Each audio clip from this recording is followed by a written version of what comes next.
Greetings Tarnished. In this video, I will be beating Elden Ring and its DLC whilst only leveling intelligence.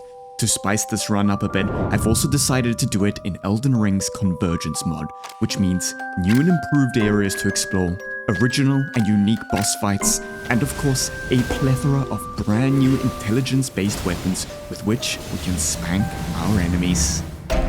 Tarnished, are we? No wonder you should turn up here. A yen for glintstone sorceries. Well, you are a piece of work. I'll soon birth thee anew. A sweeting, fresh, and pure. Forever. I've already made several stat-only convergence runs, so if you like videos like these, make sure you go check them out. But for now, I leave you in the very capable hands of myself. Enjoy, guys. Our class of choice for this run is the Glintstone Sorcerer, boasting a whopping 16 intelligence right off the rip. Possibly the best part of Convergence is the individuality of each starting class's differing paths. The Glintstone Sorcerer starts right where she should, in Liurnia of the Lakes. So let's check out that path, shall we? The Glint Sorcerer primarily uses intelligence with magic damage. Shocker. The following locations have spell runes, so it looks like we're going to end at Loretta, I think in the Halleck Tree. The notable weapons for the Glintstone Sorcerer are Glintstone Kris, Carrion Knight Sword, Celestial Blade. Now that is a new one for sure. Roger's Rapier, Moonveil, Glintstone Cleaver also sounds like it's brand new. Crystal Spear, Loretta's War Sickle, Watchdog Staff, Troll, Knight Sword. And next, I want to craft a Remnant quickly. I know these all have different descriptions in Convergence, so I kind of want to read them. Shortens casting speed for sorcery and incantations by 99, but increases damage taken. We're taking that. Let's test that. We do have Carrion Slicer to start off with, which is already pretty huge. So that's how fast we are without the talisman. And now let's put the Beloved Stardust on, because it seemed pretty slow. Oh yeah, now that is way quicker. But we do run out of FP pretty quick. But luckily, in Convergence, you do regen FP, which is a nice little quality of life change. I think the first thing I want to do is just immediately run to Margit. We have Carrion Slicer, so I don't think we really need anything more. Okay, let me just check out the spells we started with. We do have Carrion Slicer, which seems the same as always. Then Swift Glint. Wait, hold on. Oh, okay, they changed Swift Glintstone Shard, so you can cast it while jumping and running. I'm not sure if it's like that in the base game. And then I also have Glintstone Arc, which is the standard one, which is very solid for clearing out groups of enemies. Oh, and there was one other spell that I don't have equipped. This one, Energy Shell. An enchantment of Heimer, Conspictus of Raya, blah, blah, blah. Enchant your body with Glint Energy, converting all incoming damage into FP loss. Wait. When your total FP reaches 0, the effect will end. If you activate it, you don't get hit. You just lose FP until it runs out. So if you have like a disgusting amount of mind, then you just won't die, I guess. I have to test that out. But unfortunately, we're not going to be able to get a lot of mind in this run. Okay, to get to Morgott quick, let's kill this crab here, because I believe he will give us a teleporter to be able to get there way quicker. And how's our damage? Okay, that's pretty good. Oh, let me lock in. Okay, I've run out of FP already. It looks like Carrion Slicer kind of chows my FP here. They might have nerfed it in Convergence. I'm not sure. I notice how fast we're casting, though. Like, we are casting that super quickly with the talisman we have on, because that is pretty nice. I do have this sword, though, just in case we run out of FP, so that should be fine. Here, I can probably get a charge or two, surely. Ooh, the charge or two on the sword is kind of odd. I wonder if they changed the moveset for this Carrion Knight Sword. It kind of seems like it. And I do have Carrion Grandeur on it, which is quite nice. Let's do this quick, just to uncharge while the crab is tripping out. Okay, and we should have him here now. Die crab. There we go. Okay. Crab dead, and a couple of remnants, which is also nice. Okay, let's see what we want to craft here. Surely I want to boost my intelligence, right? We need that. Boost magic damage, hell yeah. And then what else would be good for us here? These ones aren't really good for our build, so I kind of just hold off for now. We'll keep the two that we got. So to get to Morgott ASAP, we're going to want to TP to Limgrave and then Stormhill. And here, we're going to find a Grafted Scion. So we can test out the Slicer damage against this guy. It should do pretty good. Yeah, 211 is not bad at all. Let's do 2 hits here. 422, hell yeah. And you can actually jump the final hit of that, which is kind of clean. Ow. Okay, now let me lock in. Let's see if I can... Okay, I can bait out this attack. So here we just jump that hit to stop him doing the entire combo. Oh my god, that burns through my FP though. the Slicer. I wonder if they increased its FP usage, because it seemed like it's using quite a lot. Okay, here I'm going to want to get in it close and strafe. There we go. Oh, look at that damage. Oh my god, I'm out of FP already again. Okay, well, I guess I'll swap to the Carrier Knight Sword now. We can test this out. So once again, we can just jump here to end the combo early. And he's doing spin to win. Easy strafe, charge R2. Kabang! The charge R2 on this is pretty slow, actually. It's got a nice animation, but I don't like the speed at which it comes off. Not a fan of that. I'm surprised I haven't got a stagger yet. Yeah, we can jump that hit. Boom, there we go. Speak of the devil, and he shall appear. And my boy should be cooked right now, surely. There we go. Okay, nice, not too bad. Only problem with Slicer is, yeah, look at the FP usage it's doing. It's burning through it quite a lot. And let's keep spam leveling intelligence. So we get to 26 already. Hell yeah, man. So this is where that teleporter spawned me. Sort of right by where you come up to the shack here and the wolves drop on you. We can get a golden seed. So it spawned me really close to Margit, which is quite nice. What the fuck, man? I'm quite curious to see how our Slicer damage holds up against Morgott here. Because I know in the changes they made to him, one of them was increasing his health. So they increased his health, but then decreased the speed of some of his very annoying attacks. So he doesn't attack nearly as quick with his dagger attacks that he usually does that can easily, like, wombo combo you into death.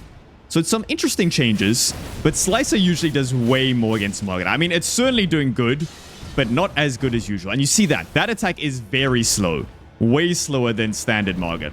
Here we can do strafe as always. Let me do a hit with the sword as well. Out of FP, unfortunately. Okay, maybe here I can do a charge R2, surely. Boom, nice. And Slicer him up and jump.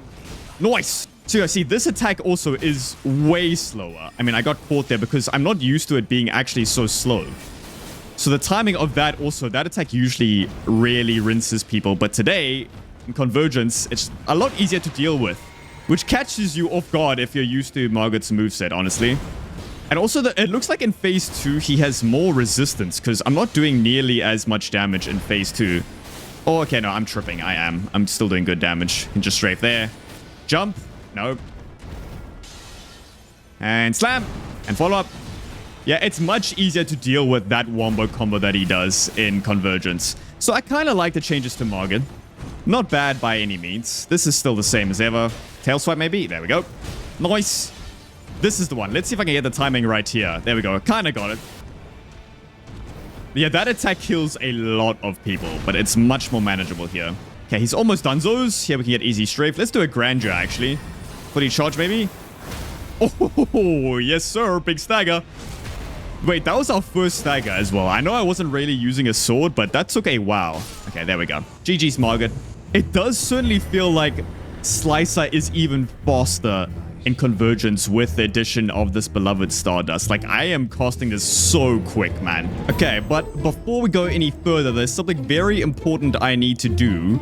I need to transmogrify my legs to the deathbed smalls, and then I also need to apply a dye of what color is my hair? Prime Val blue. Let's go with that. And there we go. With the dyes applied, we have a very unique armor set here that you might find quite interesting. There's something about this design of this armor that is very intricate and thought out to me. It makes the game just that much better, I think. I love that you can apply dyes in this game. And you see it even dyes the color of my sword. So you can, like, apply dyes to your full outfit. It's such a neat little fix. I really like that. Before we go any further, I'm going to put on this spell now. And I want to see what happens when I get hit with this thing on. So let's just get this guy to open the gates. Let me cast this energy shell. So I've got a little blue ring around me. Now, if I get hit... Okay, you see. Okay, oh my... That drained my entire FP bar, but I did not die, and now it's run out, so I have to cast it again. I suppose however much damage it does. Let's see. Like, yeah, look at that. That's such a cool spell. I mean, I don't really know where I'm going to get much use for it, but it's really cool that it exists. It's just a neat little add-on. Let's try it again. I mean, it's pretty useful for traversing, actually. Like, if you're scared you're going to get hit by something, you can just cast a spell and it saves you from one death, and then you can just recast it, I guess. Now, Stormveil is different. You cannot go through this gate anymore. You have to come up here. Oh boy, no. That was a dirty ambush. Okay, see, I took damage there, but it didn't drain my entire FP bar, so I didn't take... So the spell is still active. Let's try again. Hit me here, although my FP is... Okay, my FP was almost finished there, so then it ended. I see, that's quite nice. So if you have a lot of FP, this spell could actually be really strong. Unfortunately, I'm not really going to experience that this run, but that could be really cool. On a like mind, if I did a mind only build Convergence, then this spell would be super duper OP, man. A lot of the running sections in Convergence are also super brutal and punishing. So it is a really nice safety net. Like right there, I'm going to die anyway. But what I was going to say is that... What I was going to say is that it's a really nice safety net for traversal, but I mean, I don't know what's going to save me from a giant gangbang like that. Now, am I even going to be able to make it up this ladder? Please climb. I'm dead. No, climb. Dude, seriously? Like, this is just... And now I'm fucked. In the same spot. Like, what the fuck are you actually supposed to do there? Okay, here we go. At the Grace, finally. And now, also, usually in base Elden Ring, you can just run through that gate. Uh-oh. Oh my god, it just saved me there. The spell. But now you have to come through here and pull this lever. But at least I got the Grace, so I can die here. It doesn't matter if these two kill me. Yep, I'm about to die. Oh my... Oh, I'm the dodging demon. He just killed his own dog. That's crazy. But before Godrick, I want to go and get the first spell rune. So I'm going to go head back to Leonia. So I believe we have to come here at the Lakeside Crystal Cave. That is where I shall find my first spell rune. I've missed Convergence, man. It's good to be back. I really like how creative they are. Like, this energy shell spell is so cool and so neat. And it doesn't really make you OP in any way, but it's just a neat little survival tool, which you really need in Convergence, considering all the horrendous running sections. So they make the running sections horrendous, but then they also give you a lot of tools to like make up for it, which is quite a nice balance, I think. So that is what I like about Convergence. The Lakeside Crystal Cave. Yes, sir. Wonder what's in this chest. Dude, I've actually opened this chest before. They had a chest for an Arteria leaf. That's gotta be a fucking sick joke, man. Surely I'm gonna die if I drop down here. Oh, I didn't die. Oh, it also, wait, the spell also protects you from fall damage. I didn't know that either. I just dropped down here and I took a bunch of FP damage there. That is so cool. And at the end here, I'm pretty sure, yeah, we got Battle Mage Duncan. I think this guy probably has quite a high magic resist, but he is... Okay, where are you aiming that, buddy? That was not close to me at all. So he has quite a high magic resist, but he is a Leona enemy, so it shouldn't really be a problem. Holy shit, I took that full gavel to the face, but this spell saved me. Isn't that beautiful? Hammer. Battle Mage Duncan. Come on, brother. Gavel me. That gavel is pretty cool, I'll give you that. I have run out of FP now, so I guess it's just swording time. Gotta use the Carrier Knight Sword. Okay, you actually have enough time for 2 light attacks between each gavel, which is quite nice, I guess. Gavel again. Oh, I don't know if I actually want to go for the 2 because it uses a bunch of stamina, but it's fine. Ooh, we're doing okay. Okay, there we go. I was going to say, I'm surprised he hasn't staggered yet. But my boy Battle Mage Duncan is, Battle Mage dead. He's about to headbutt me there. Okay. Now, he should give us the spell rune, I think. There we go. Shimmering Glintstone Rune. Great Glintstone Shard, Scholar's Shield, Scholar's Armament, Carrion Piercer, Sorcerer's Lucidity. Those all look like they're in the base game, but let's just check them out just to be sure. Enchant your body with the Light of Revelation, reducing the FP cost of sorceries by 10%, reducing stamina cost of attacks by 10%, and reducing FP cost of weapon skills by 10. Okay, that's just a great all-round buff for a Spellblade build, so we're definitely going to use that buff. Carrion Piercer is same as always, I think. Scholar's Armament. Looks like they increased the duration for 90 seconds. That's pretty long. And Scholar's Shield, I'm not going to bother with that. And Great Glintstone Shard is also in the base game. So the only new thing there is the buff. So we'll definitely use the buff and maybe use a bit of Carrion Piercer on Godrick. So let's go do that, I think. And of course, keep pumping int. We should get to 99 intelligence very quickly. And then our damage numbers are going to become very stinky, which I'm looking forward to. And then I also want to make sure I level up my star because Godrick is surprisingly strong in Convergence. So let's level this up to, I think we can go plus... Okay, wait. Oh, I need a bit more cash. Let's kill this Revenant right next to EG, because I think it's really worth getting that final upgrade. Because Godrick is a lot tougher in Convergence than he is in base Elden Ring, and it's probably worth getting that weapon upgrade on him. So let's see if we can take this guy. Oh my god, these guys are so annoying. I have already run out of FP. Okay, come on, Revenant, man. Let's get away from him from that. There we go. Okay, at least Carrion Slicer is cooking him, man. The way you deal with these guys is they always run in threes, and you kind of just want to get behind them. Because they can't really wombo combo you if you're standing behind. There we go. Okay, he's done. And let's use those runes to go get that upgrade. I wonder what is here now, though. Did they change anything from this loot chest? Let's see. A frozen needle. Okay, no, that's there in base game. So we'll just pick up the frozen needle. Not going to use it, though. Okay, and then we'll take you... Okay, we could take this to +4, actually. Okay, that's quite nice. So that should do a big buff to our damage. And now let's go back to Godrick. So I'm interested to see the damage here because our staff is +3. So the Carrion Swords should be doing some work. But you'll see, like, that's not even that good. Considering how much intelligence we have and the sort of physic we have and whatnot to be boosting our damage... Like, that is not that much damage for a Slicer to be doing. I would expect it to be doing way more. So you can see how much tankier he really is. I'm definitely going to be running out of FP here. Ow. I forgot how fast he is as well. I mean, you'll notice there just how fast the increase in his moveset is as well. Okay, I can jump over that. Okay. And for some reason, he spams this move a lot more. I get that it is kind of his, like, signature move. This one is the same as always, the same timing as well, I think. So that hasn't changed.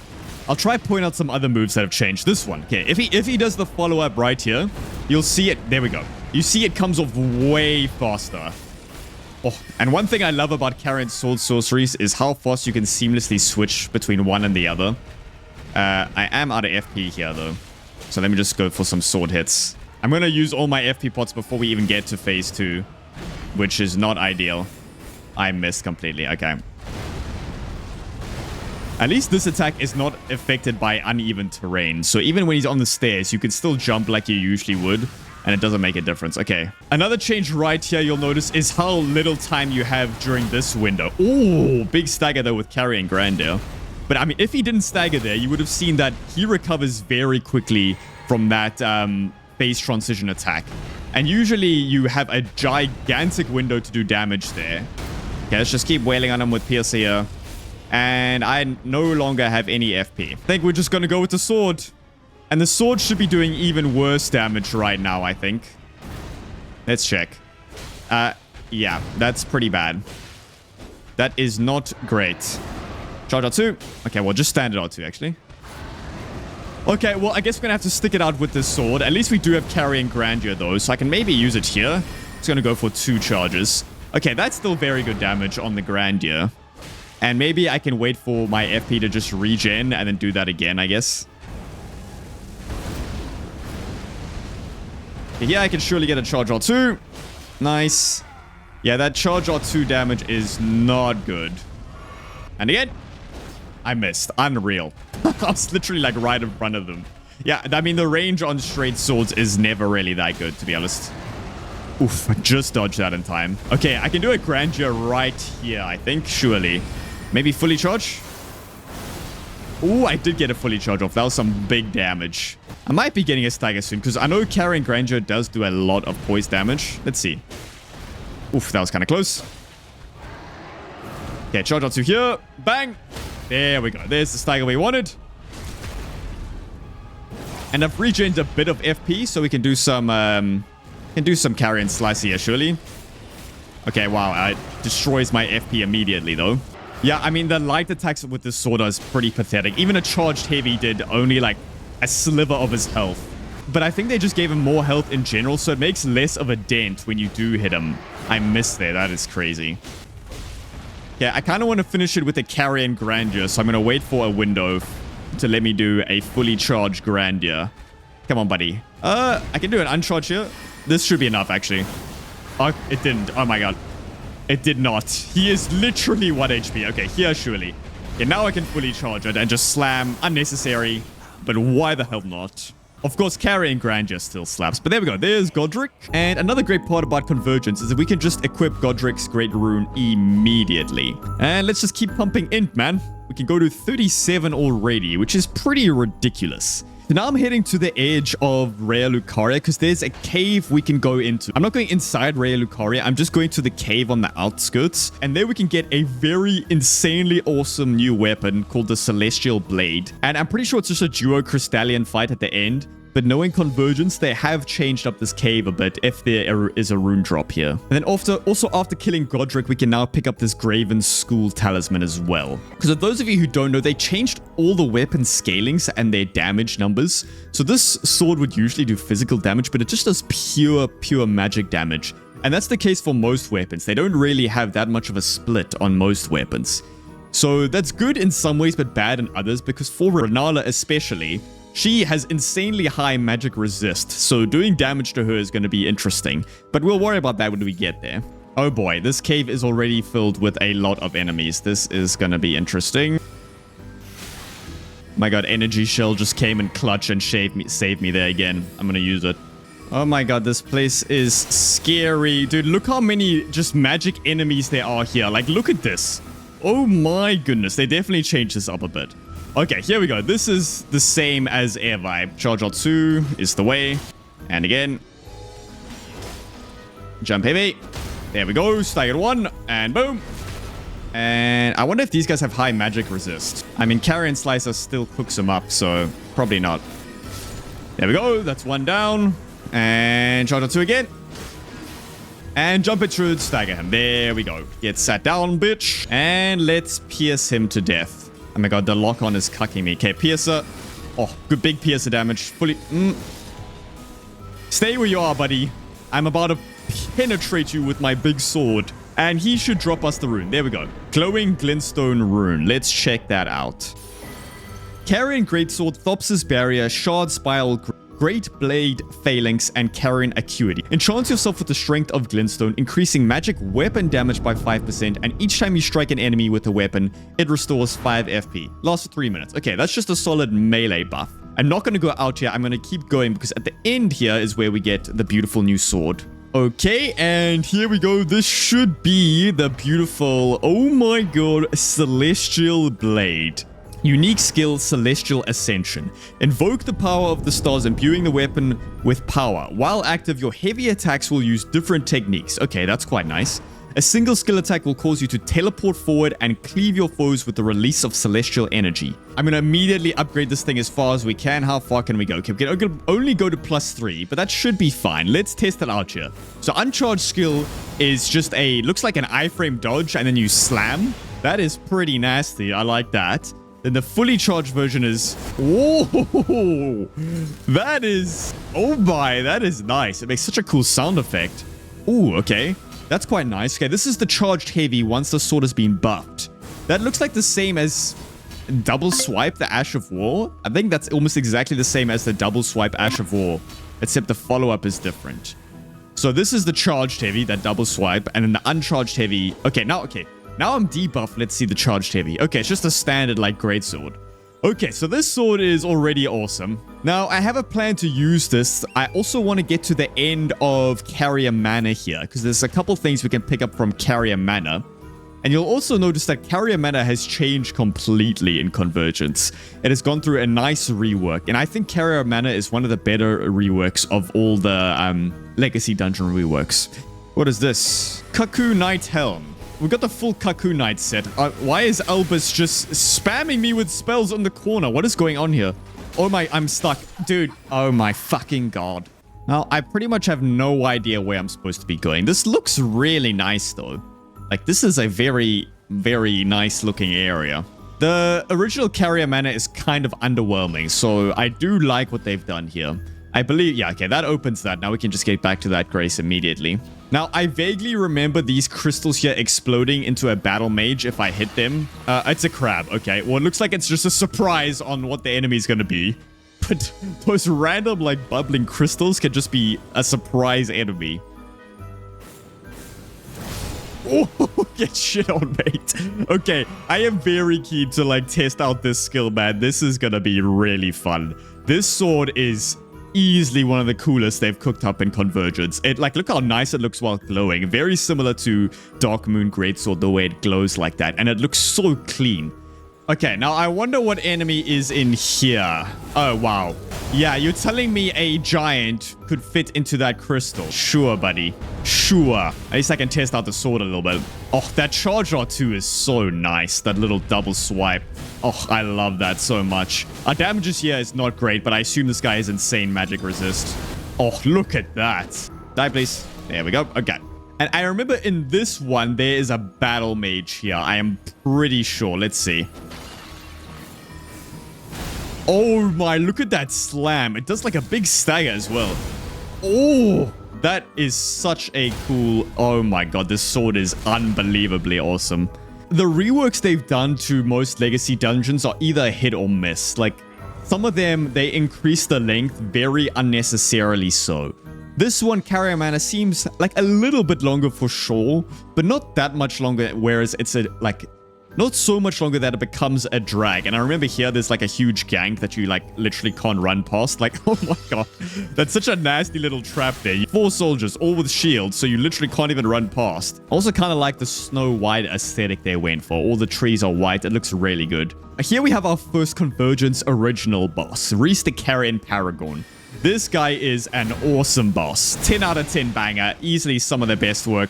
I really like this guy. He has a super engaging moveset. I think way better than Leda to be put right here. And this sword is just perfect for him. Like, oh, the way you can just iframe dodge through everything. Oh my goodness. Yeah, this sword is awesome. So I have learned his moveset a little bit, so I kind of know what to... Ooh, I kind of know what to punish. Although I did get caught there. But it shouldn't be too much of a problem here. His phase 1 is very manageable, but his phase 2 is quite tricky because he spams glint blades like it's no one business. That attack you can run around and then strafe the hits and then just just feels so good, man. And now we should be going into phase 2. And this is where it gets a little bit tricky because you'll notice that he absolutely spams glint blades and they can easily punish you. I can jump that attack. It's a nice sweep. That reminds me of a Sekiro sweep attack. Looks almost exactly the same. Oh, beautiful. Yeah, so this is a super nice fight. I am a big fan. Here I can dodge through. And you see the range on that skill. Like, you don't have to be right next to them to slam down. It has very good range. Oh my gosh, this sword is beautiful. Too busy talking about the boss. I haven't been talking about this sword. Let's do a fully charged slam here. Whoa! Oh, okay, I ran out of stam there, unfortunately.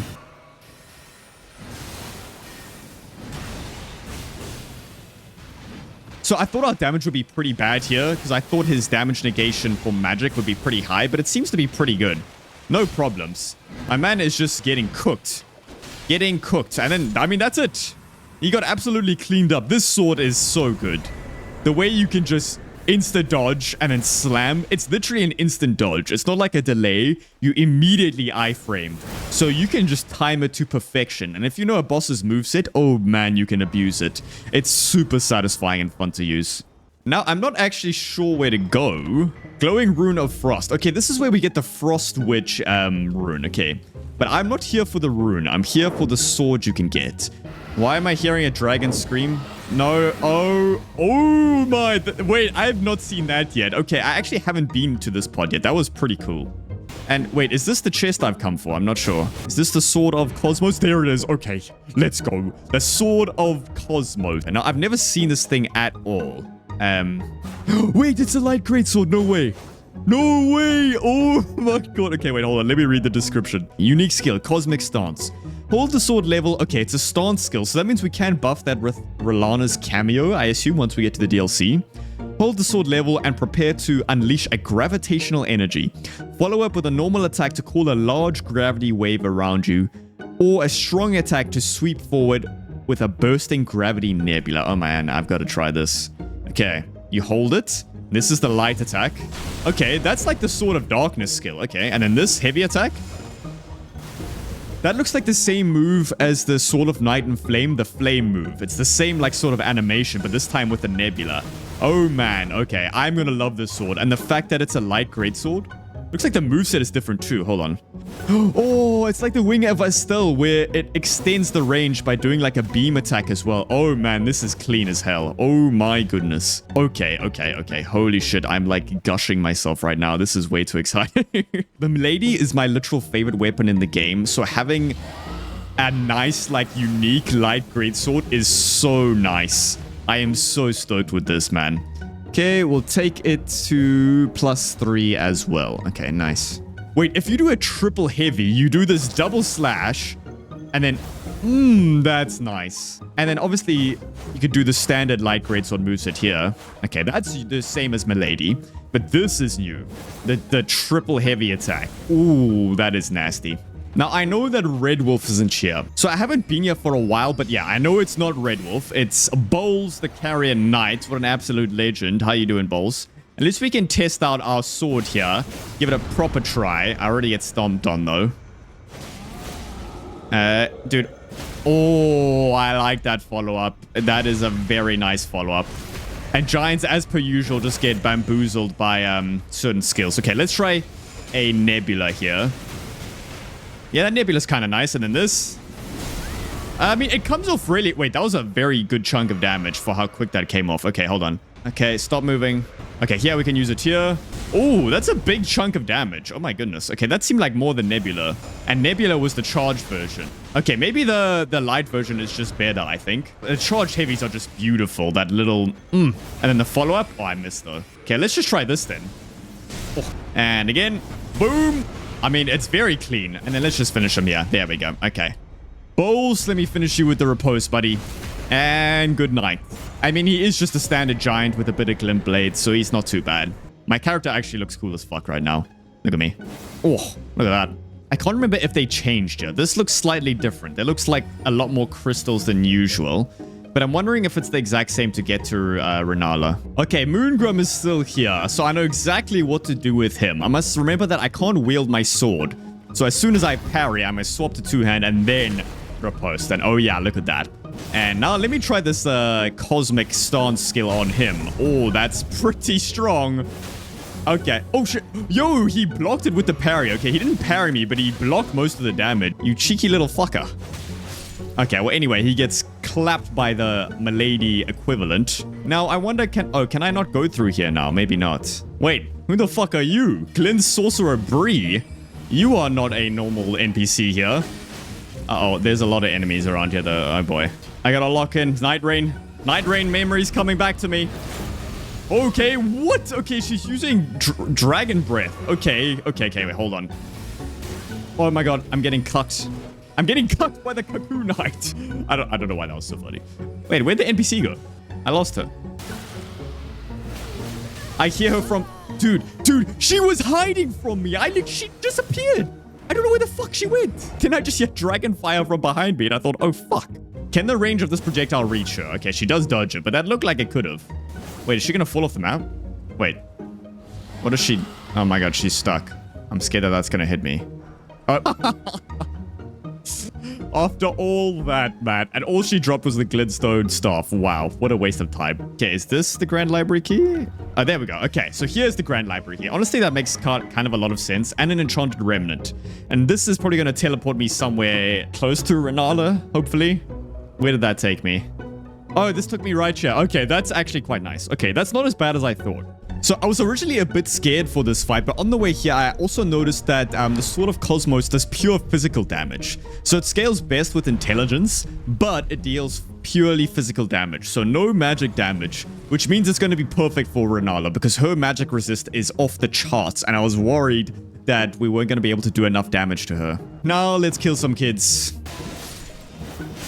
Okay, so let's see. This purely physical damaging light greatsword. This should be cooking her up. Let's do some charge R2s with the follow-up. And then one of these.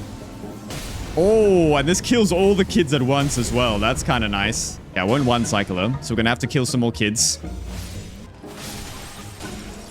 And then charge R2.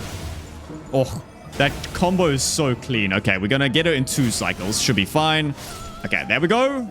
I wonder if they've actually changed anything. Oh, she doesn't have her hat on. Okay, I immediately noticed her hat is gone.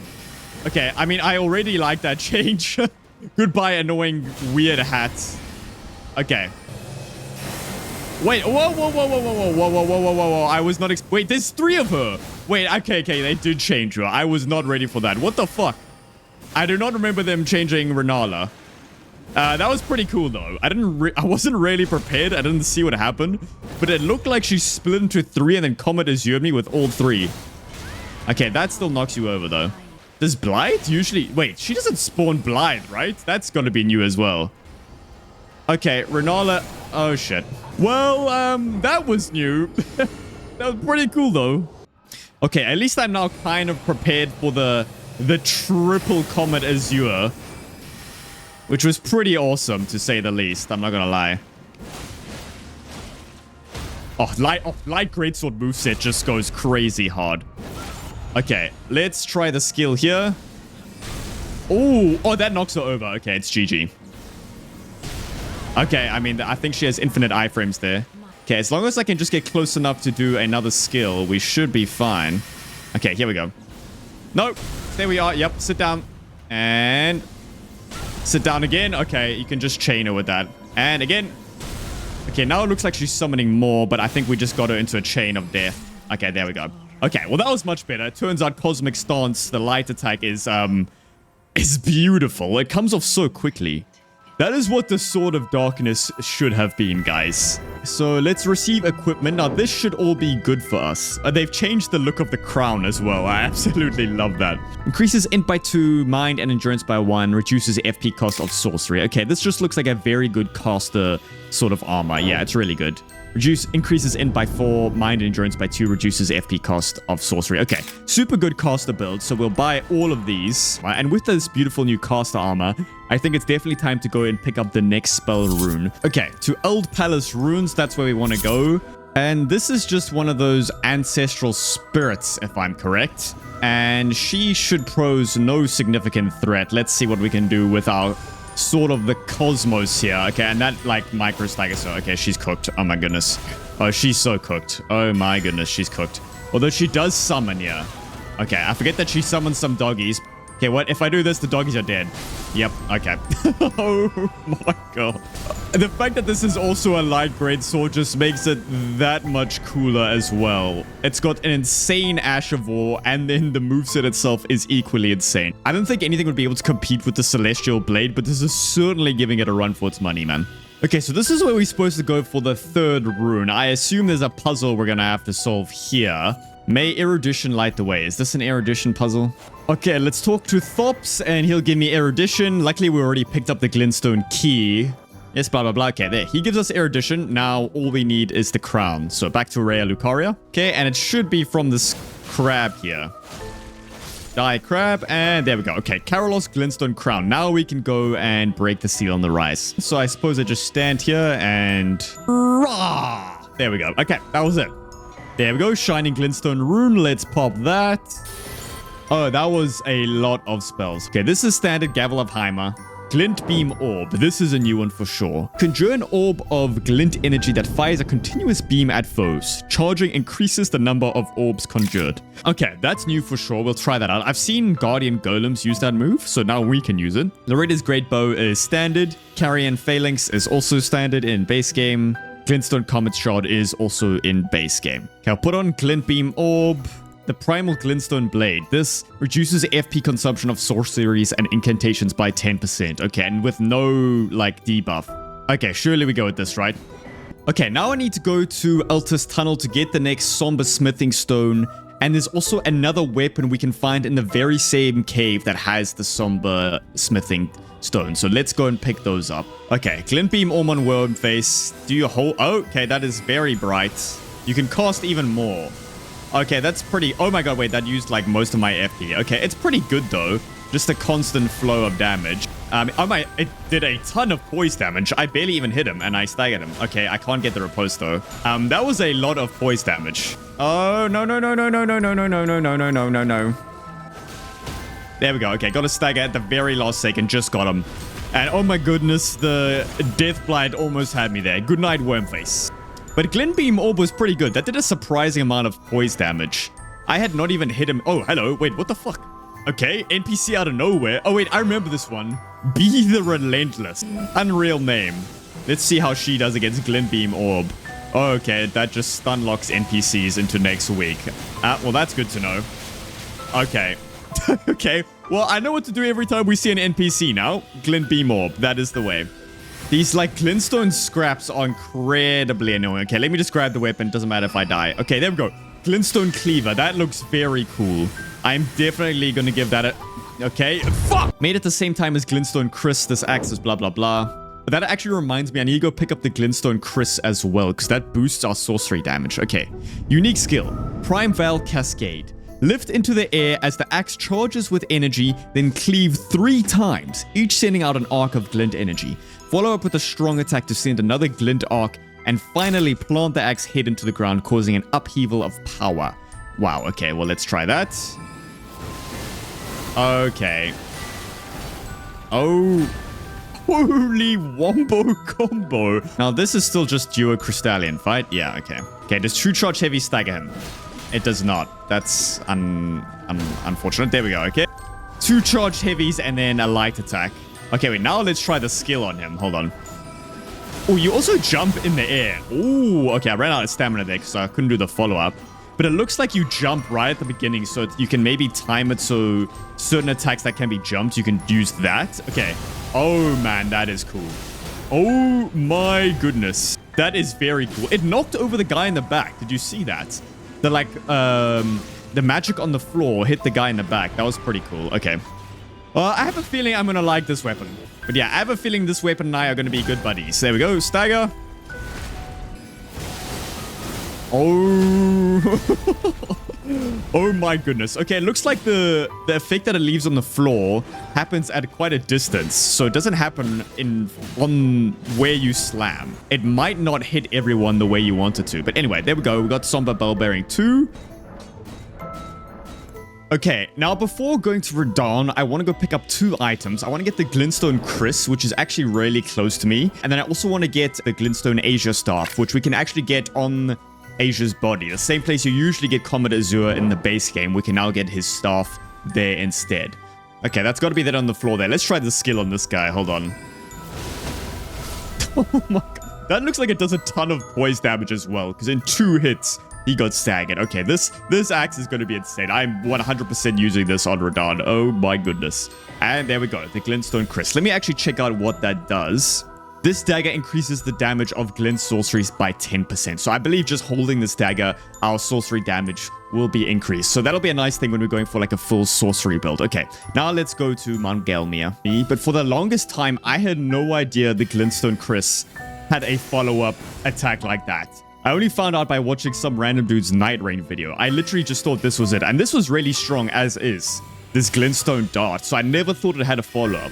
But if you just charge that and then follow up, it has a very nice like lunging attack. So not only is the Glintstone Chris going to boost our sorceries, but it's also a very viable weapon in of itself. It does pretty solid damage.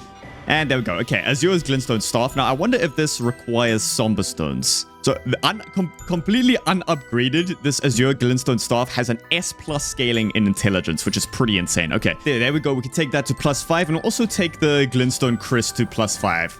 Most weapons in Convergence actually require Sombers, at least most for the, like, specific classes. It's honestly quite rare that you find a regular Smithing Stone weapon anymore.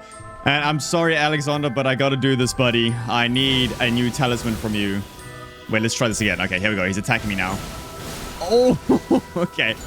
Alexander got completely cooked, and he'll give us a combat remnant. There we go. Okay. You know what? I'm actually gonna take the Warrior Jar Shot, because this should boost our skill damage by a ton. Now, for those of you who don't know, you can't actually take the teleporter now to go straight in through Redmane Castle. You actually have to work your way through it, and it can be quite tricky. I don't know if I love the changes to Redmane Castle. They're not terrible, but they're not fantastic. Like, getting through this part in particular is quite rough, because making this jump first time is tricky. I'm dead, yeah. You see, I'm just dead. No. No, no, no. Oh my god. Oh my god. Please, please, please. Climb, climb, climb. I always die while trying to get up this particular ladder. Okay, I made it this time. Thank goodness. I did always find it quite silly that you could just teleport straight through the entirety of Redmane Castle. So I don't mind these changes. It does make it longer, of course, but it is a decent change to the game.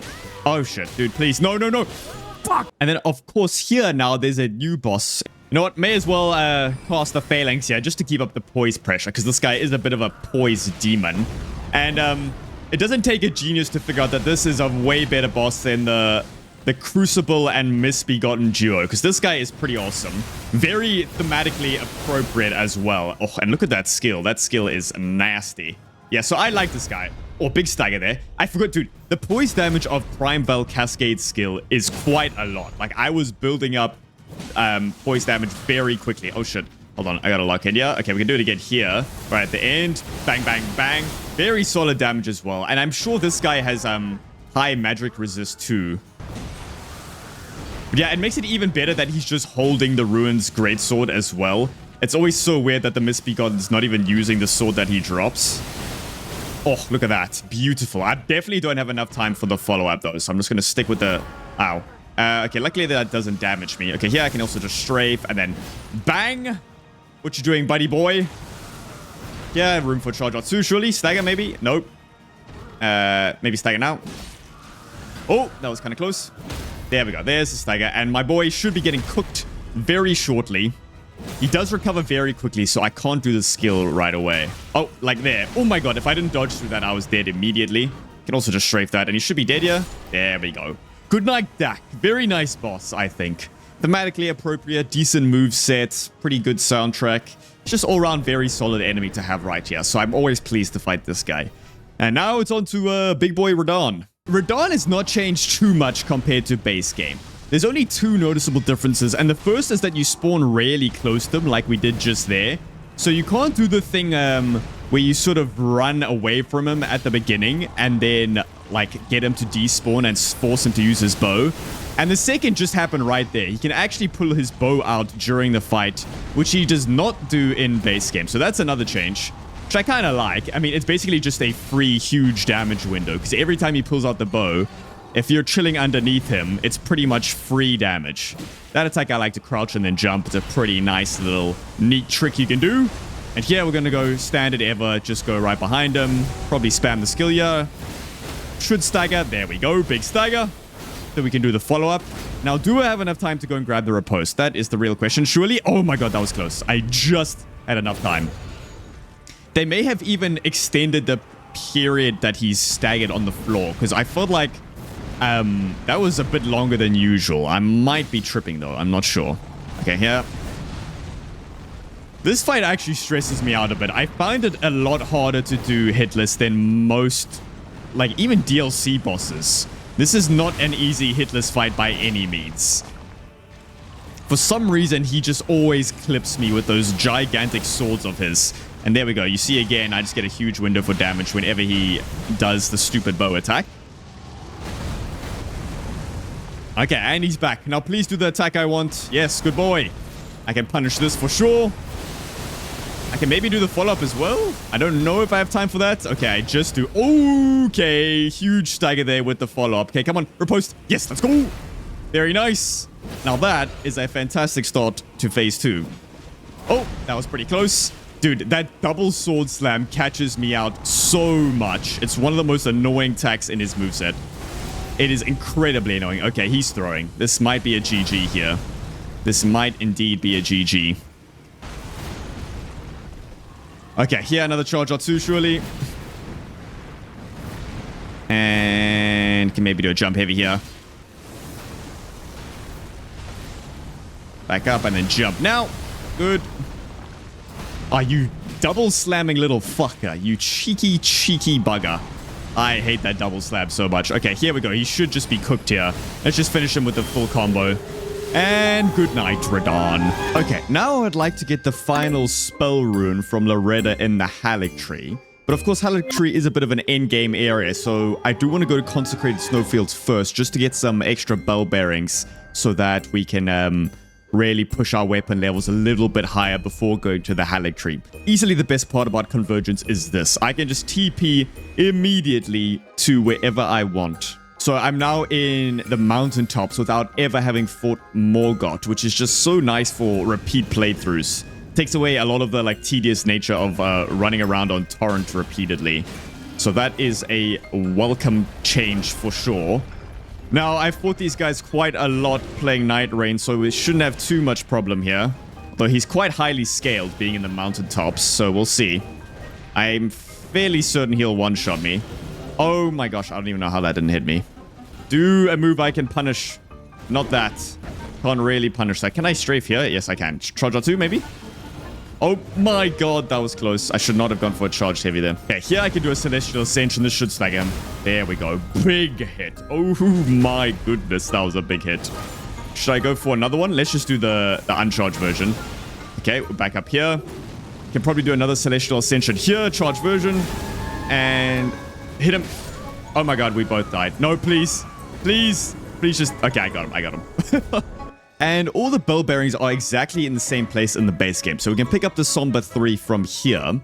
So here, I'm only going to upgrade, just for now, because I don't have that much cash. I'm going to upgrade Sword of the Cosmos to +7. And then also my, I'll also upgrade my staff to +7. The reason I wanted to only upgrade the Sword of the Cosmos for now is because I want to kill the Retta, and she has very, very high magic resist, and Sword of the Cosmos is sort of our only physical damage dealer right now.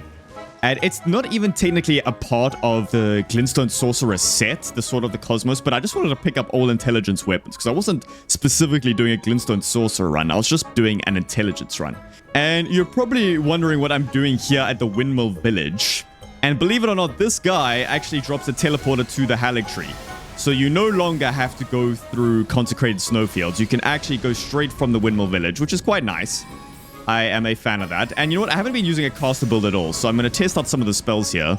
I mean, of course, we're doing very solid damage at this point. So I didn't think that was going to be a problem.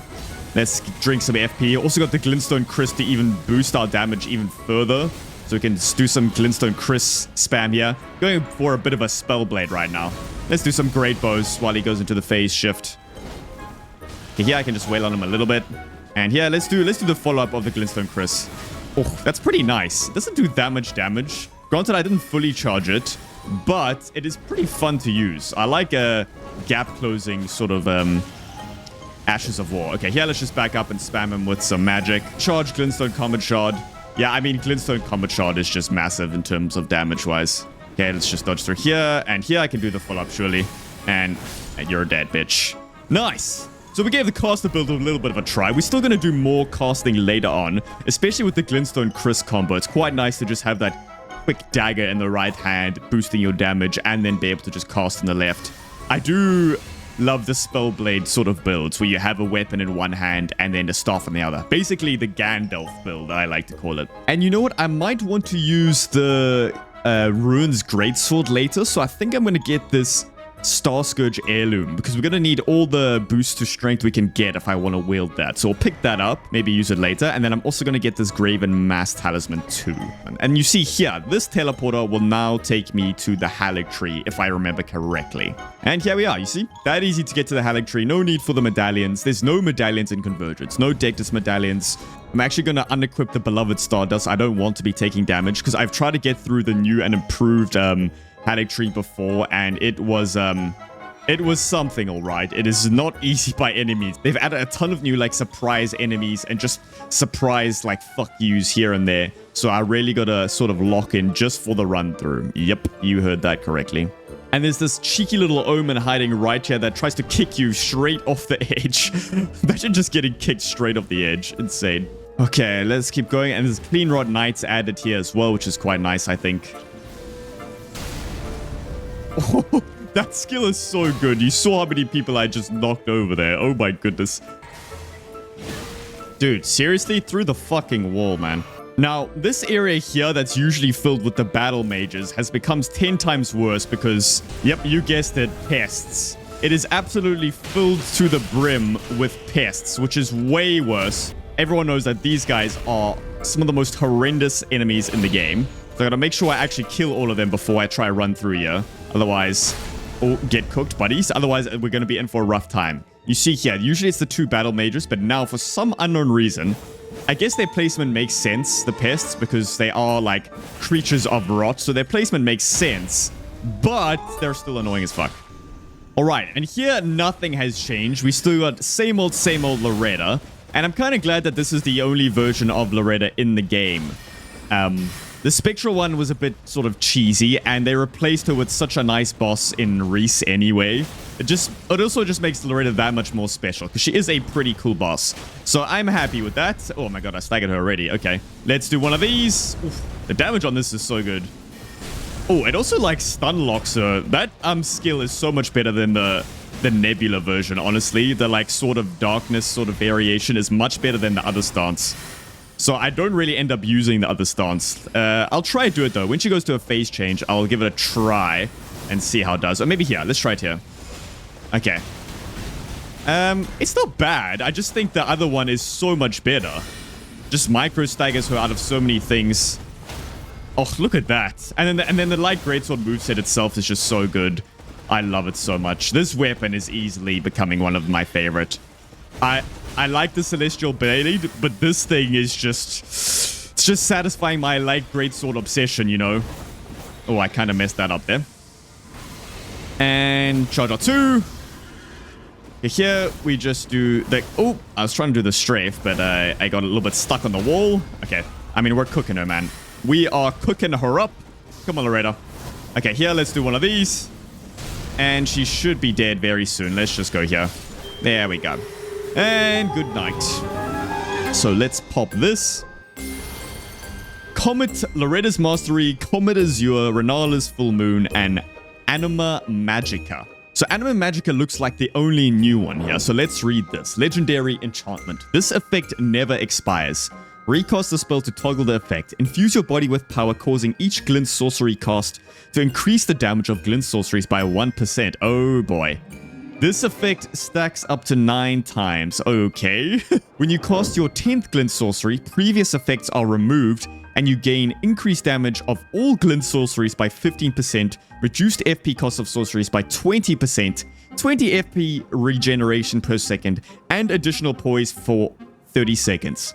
Wow. So that just looks like an insane buff to all sorceries. That looks like it would pair well with sorceries that hit quickly, like Carrion Slicer. So you know what? I think I might actually try this combo with Carrion Slicer on Malenia when we get there. And then these are just sort of your normal bog standard base game spells. And let's also just keep spam leveling up intelligence. Let's go. Oh my god, we got so many runes there. We can go all the way to 73. Okay, now I know you got to drop down here. So this is the new way to go. You drop all the way down here, all the way down to the bottom. Energy shell, protect me! Energy shell! Okay, good. We got through. Okay, so you come up this ladder here.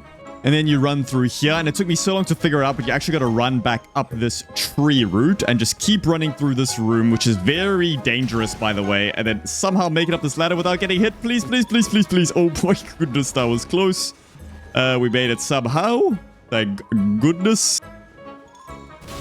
Oh, shit. Not gonna lie, Energy Shell is sort of my favorite spell of the build right now. Okay, and instead of the Erdtree Avatar, there's one of these dudes here. Oh, no.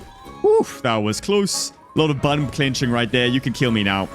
Yep, there we go. And this place has, I think, changed the most. So you can't actually go that way now. You're forced to drop down here and go this way. And then you got to explore the whole sort of bottom area of the Haligtree. And yeah, I mean, the design of this place looks really nice here. It looks like a sort of Japanese-themed garden. I really like it, with the red and the nicely themed bridges. This bridge reminds me of Sekiro so much. This exact bridge looks like the same bridge that you fight the corrupted monk on. Did he just like... Dude, wait. Did that Clean Rod Knight... Dude, I just realized that Clean Rod Knight tried to kill me, and he lunged at me and then fell off the edge. Absolute moron, man. Oh my goodness. So for Malenia, I'm gonna wear the full Renalla outfit with the Glintstone Chris just to boost my sorceries completely. But then I'm gonna transmogrify my chest to be invisible so that I can keep my keep the booty, if you know what I'm saying. This Anima Magica spell is going to be interesting because not only does it boost my damage by a ton, but it also gives me a lot of FP regen per hit. So it's going to be really good because I was worried I was going to have to drink FP pots like all the time, but I really don't think I will have to. So this should be fine. So I'll just also hit her with a full moon right off the rip just to lower her magic damage negation as well. And let's just rip her with Slicer. So, I'm not gonna lie, I do not like the changes they've done to Malenia in Convergence. I am not a fan at all. What they've done is they've sort of raised her poise by quite a lot. So you cannot knock her out of any animations anymore, which is pretty annoying because it sort of slows the pace of the fight by quite a significant amount. Like, ooh, oh my god, you see there, oh my god, I survived on 1 HP. I'm so used to hitting her when she sort of dashes to the left, but you cannot like knock her out of that animation with a hit anymore. Usually in base game, you can hit her and she'll get knocked out of it. I'm dead. Fuck. I'll try to explain it better again. In Convergence, they've made several changes to Malenia, and I genuinely think they are complete and utter dog shit and that they've ruined the fight completely. But I'll explain exactly why. The first and most egregious change is the change to her poise. She basically has like infinite hyper armor. So you see, for that attack where she dodges to the left, I would usually hit her and it would knock her out of that animation so she couldn't get the rest of the combo off. That attack right there. But now, if I try to go in for the hit, she would just hit me back and poise through it like a demon, and I would basically die instantly. So I really don't like that, because I think it ruins the entire flow of this fight completely. Another change they've made is that you can actually parry waterfowl. And that brings me onto the topic of parrying. I think this is objectively the best way to fight Malenia because it allows you to once again be aggressive like you can in base game, which you can't do now usually because she'll just poise through everything. So you can't keep up the pressure unless you have a shield. At least that's what I think. And it's also really fun to parry. Not to mention it only takes 2 hits, 2 parries instead of 3, which is also like a little adjustment. Don't know why they changed that. I don't mind the 3 parries, but I'll take it for sure. So you'll see how much more enjoyable it is to parry here. I can stay very aggressive, just stay up in her face, and she can't really do anything. Ooh, I almost got hit there. I kind of messed up that strafe, but it's fine. Get shit on. So yeah, this way with the buckler, we can just completely control the entire flow of the fight, which brings the power back to me, which I quite like. And I really like to parry this. I feel like that is so satisfying to parry her out of waterfowl. So that's one change I like, I guess. I like that you can parry waterfowl. I guess that's the only change I like. The rest of them are not so good. Let's try to get it into phase 2. Yeah, when we get into phase 2, I think I'll go back to the Carrion Slicer because it does do way more damage than our very low upgraded Glintstone Chris. However, they have increased the crit damage of most weapons in the game, so it could be doing worse damage. And boom! Get shit on! That is so cool when you've got it down, though. The timing is quite precise, but once you've, like, learned it, oh god, it feels good. Okay, let's just parry her here. And again, and phase 2. Although, she won't actually go into phase 2 now, because you can't take her into phase 2 if you get a crit. So I'll have to hit her a couple times. Yo, can you go into phase 2? So now for phase 2, I will go back to the Slicer, and I may as well drop a moon on her right now. And also, let me actually try the Glintstone Chris follow-up. I think I have enough time to do it here. Do I have enough range? Yes, I do. Okay. Now let's see what you're doing, Malenia. Let's do it, man. And you'll immediately see I have to play way more passive, which I hate. I really hate it. Okay, here I can get probably 3 hits off. Yeah, very good. Okay. And again, 1, 2, 3. And hoi. Okay, she's going up and down. And 1, 2. Okay, I've actually ran out of FP for the first time because I didn't have that that thing. I didn't get to 10 on the count for my spell. If you can see in the top right, I'm on 9 currently, and only at 10 do I get the sort of the FP regen. So I have to drink an FP pot now. You know what? Let me drop another moon on her while we're at it. So now I'm on plus 10. Now you'll see if you watch my FP, it'll regen so fast. The spell is really good. Okay, dodge 1, 2, 3, 4, and final one. Nice. And dodge through you. Oh, come on, Malenia. She's not cooperating right now. She should go up here. Yep, there we go. Now I can punish her here. 1, 2, 3. Okay, I can punish this, surely. Just strafe around. And I forgot she can go up after that in phase 2. Anyway. Pretty much got her dead here. Just 1 or 2 more hits. Come on, give me a punishable attack. Yep, that's good. Okay, here we go. This is it. Surely. And there we go. Thank goodness you are fucked. Not too bad. Even with +7 Chris and +7 staff, we didn't do too bad. That's Malenia Dunzos, guys. 3rd Keystone of the Forge.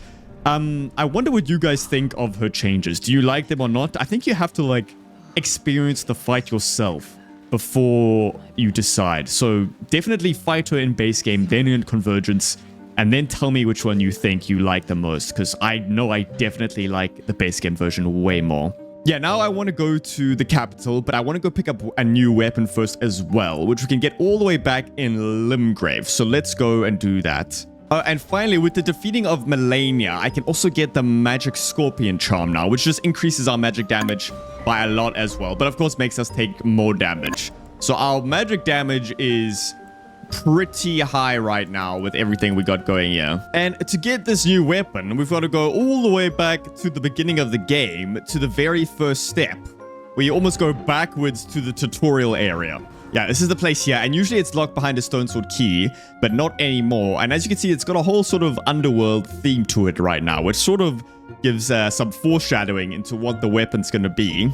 This design looks very, very clean. I like how they've changed so many of the, like, starting places and just random ass caves they've even, like, taken a look at and improved. Like, look how nice this looks. Holy shit. Oh no, not the Albinoric archers. Oh boy.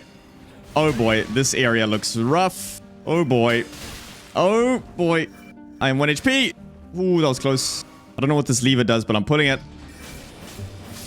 Okay, and let's keep going. That ball looks like it's gonna start moving towards me, right? No. No. Ball, please. Ball. No, no, no, no, no, no. Stop, stop. Best designed enemy in the game right here. I'm pretty sure this is the item I want as well, so I'm just gonna run and pick it up. There we go. The Underworld Greatmace. Now let's see if I can make my way out of here without dying. So I can actually check it out. That's a very cheeky place to put an archer. Holy shit. Okay. Okay, let's check this thing out. It's got a nasty ass design. A big fat mace. I can't quite wield it, but I knew this talisman would come in handy. We can put on the Star Scourge heirloom to give us +6 strength. And now, boom, we can wield it. So let's look at this thing. It's just a big mace. Nice standard like R1 chain. I have a feeling this thing does a ton of poise damage. A nice standard R heavy as well. Ooh, I like that. Ooh, that rolling attack is nice. It's like a... Very nice. Okay, let's check out this skill. Cragbolt Slam. Perform a forward aerial somersault, bringing the hammer down to the ground, then release a storm of frozen lightning in front of you. Now that sounds pretty good. Let's see. Oh... No way, man. Okay, it's just an insanely buffed up Lion's Claw. That is so cool.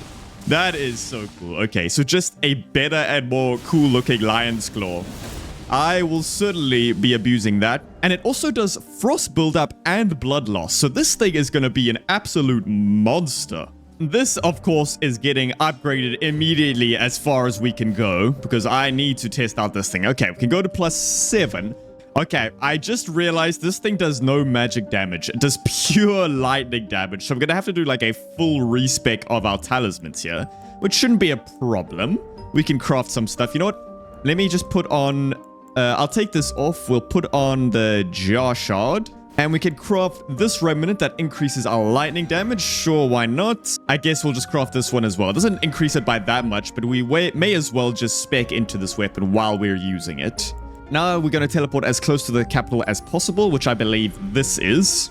And the enemy we have to kill here, I'm pretty sure, is just an omen. Yeah, there he is. A big stinky omen. Just got to clear out all these guys first. And you know what? I can backstab him here, maybe.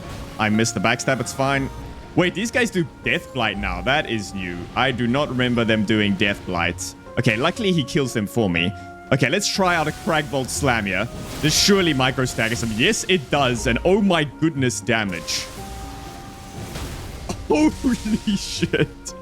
Okay, I'm gonna have some fun with this weapon, I think. Goodness gracious. Not only does it do a gigantic poise damaging slam, it also then puts lightning on the floor, which can then build up frostbite. And it does scale best with intelligence. You see it as an S scaling in intelligence. So we've pushed the damage pretty far.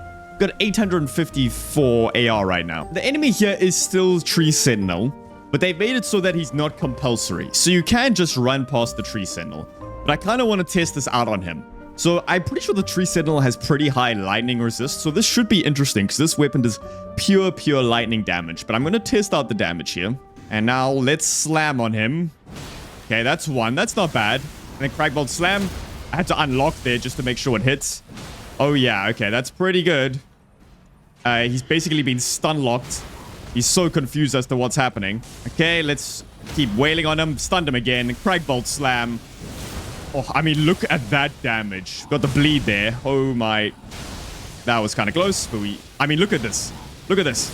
He's just destroyed. Okay. I'm gonna have a lot of fun with this weapon. I think I'm gonna use this weapon for the whole of Leda because goodness, that was pretty fun. Cragbolt slam. Oh my goodness. That is as fun to use as Lion's Claw, but even better. It just feels like it packs like a much harder punch than Lion's Claw, and I'm here for it.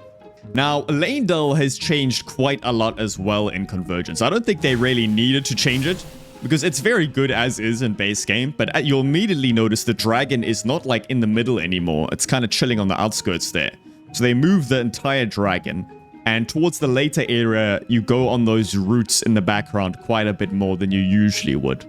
So we'll see when we get there, but yeah, they've changed it quite a lot. The beginning area is kind of the same, not too much different.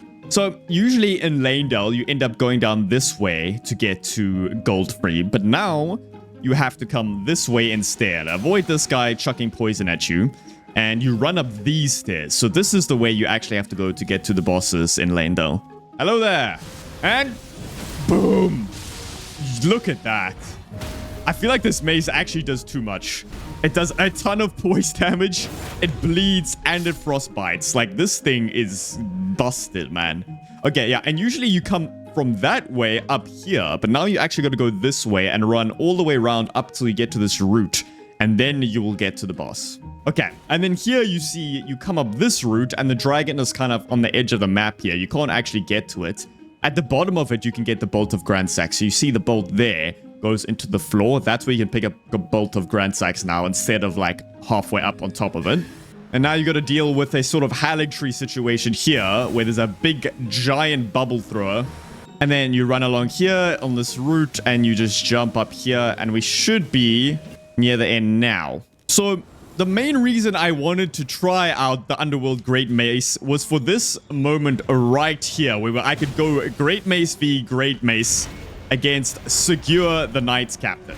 Now this guy is pretty awesome. He has quite a nice moveset, and he always finishes a chain with the kick. So once he kicks, you know the chain is over. Oh, that was kind of close. Okay. I need a window to use my skill here. I might stag him soon, actually. Ooh, that was close. So at the end of this, he should kick, and then I know the chain is... Ow, the chain is done. He kind of does not end the combos sometimes, though. He takes forever. Okay, I'm pretty low here. Let me actually heal up. And here you can dodge through and then jump, although I kind of messed that up. Okay, anyway, we got a stagger there. Not doing this very cleanly at all, but the damage from the Great Mace here is kind of disgusting, so I don't think we need to be doing anything special. I don't really need to be trying too hard. Can jump over that, and he's just done here, surely. Yep, there we go. Get absolutely rinsed, mates. That was not clean by any means, but the mace, man. And already 95 intelligence. 95 intelligence before Morgott. Now, this should be interesting. Our damage should be through the roof by now. Okay, let's see how the Morgott battle goes. So, Morgott has changed slightly. He's sort of got the Godrick treatment where he's a little bit faster. Okay, here I can jump his tail swipe. So, he has more HP. He's a little bit faster, and he's just all around a bit tougher because he's quite weak in the base game, so they made him a little bit better. That's not usually the follow-up he does there. Okay, interesting. I can do a charge or two here, surely. Nice. I don't really want to be locked in this corner here. Can you move out the corner, please? Thank you. Okay, this all looks the same. That's his usual move. And then maybe he does the twirly-whirly here. No, tail swipe. Jump that. Now, I'm not sure when I'm going to get an opportunity to use Cragbolt Slam. Probably in phase 2 when he does his Blood Flame attacks. Here, I can just slam him. Okay, there we go. I got the Frostbite already. This might stagger him, actually. It did not. Shit! I thought that was going to stagger him, so I just went for it. So I kind of like the changes to Morgott. They didn't do too much. One thing that's very noticeable is his spear attacks. So he can actually change the speed of his spear attacks. So if he does them, I'll show you. He's not really doing them yet. Okay. Well, let's just do our normal dodge here. Oh, he's getting frisky with it. Okay, here I can strafe, do a charge heavy. That was a bit of an uncharged one, actually. Ow, I got caught there. Unfortunate. It's fine. Uncharged heavy. And go through here. Boom. And, oi. Oh, that was close. Okay, this should stag him, actually. It did not. Unfortunate.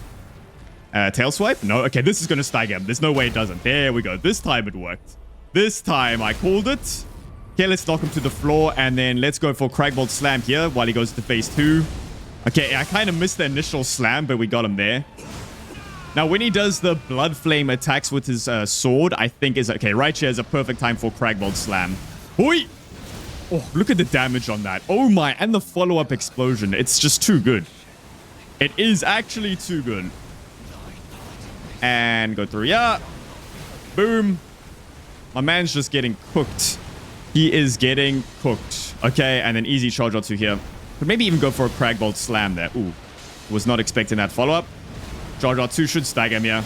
There we go. He's just dead, actually. Never mind. And yep, there's Morgott. The underworld greatmace is actually quickly becoming one of my favorites. This thing is an absolute unit of a weapon, man. Oh my goodness. And I can also craft this Scale of Grandsax now after beating Morgott, which we can use whenever we use the underworld greatmace. But now I would like to go to Farum Azula, and to get there, you have to go behind the Bestial Sanctum now to this spot here, where we can fight a Black Blade Kindred. So I'm going to TP to East Caelid Dragon Barrow and then make my way there. The enemy here is just this guy, so I guess we're just going to rip him up with some sorceries.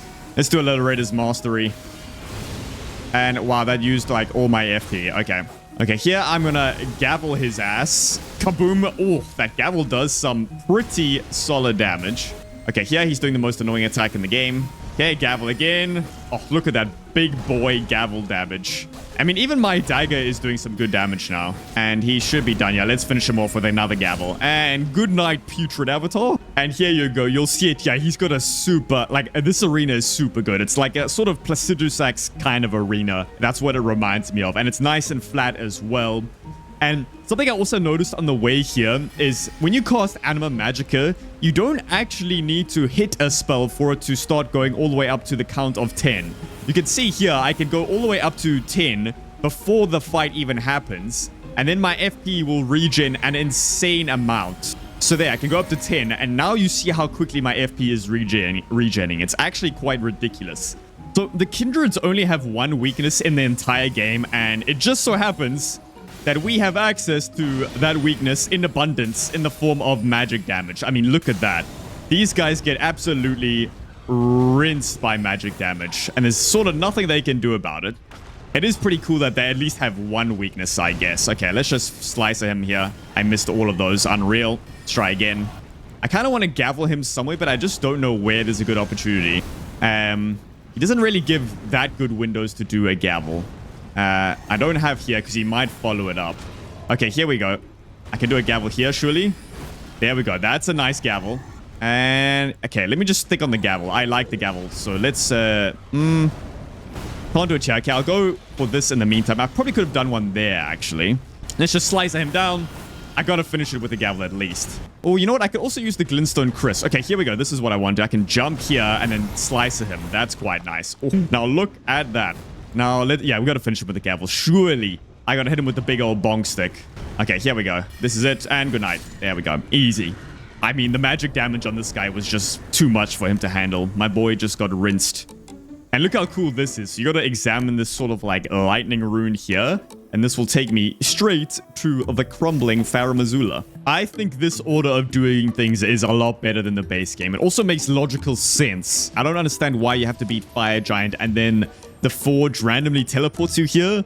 Having a teleporter like by the Bestial Sanctum makes a lot of sense in my opinion. And I like that you're supposed to do it before the Fire Giant. It just makes perfect sense to me. So yeah, I like this change in Convergence. However, the actual crumbling Farum Azula itself is very, very stinky. Like, this is one of the worst running sections in the whole game, and it's incredibly brutal what they've done here. But I'm going to try my best to run through it. And also, while we're here, boom, look at that. We finally reached it. There we go. 99 intelligence. And something that's quite nice is they've removed this stupid-ass dragon here and sort of replaced him with a beautiful Crucible Knight, which I think is a much better enemy placement. So we'll fight this guy. Why not? No, let's go with the Glintstone Chris here. Let's Glintstone Chris him to death. You know, I don't really need to be killing this guy, but I kind of want to. Just to see how we can do with a little dagger.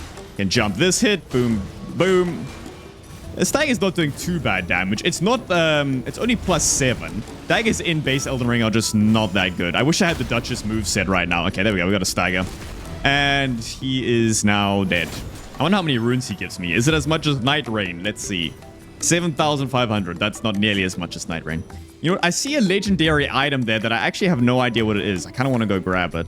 That better be worth it. I hope it's not just like a... I mean, if it's an ancient somber, that might be pretty big. Oh, it's an Elder Grave Glowward. Okay, that was totally not worth it.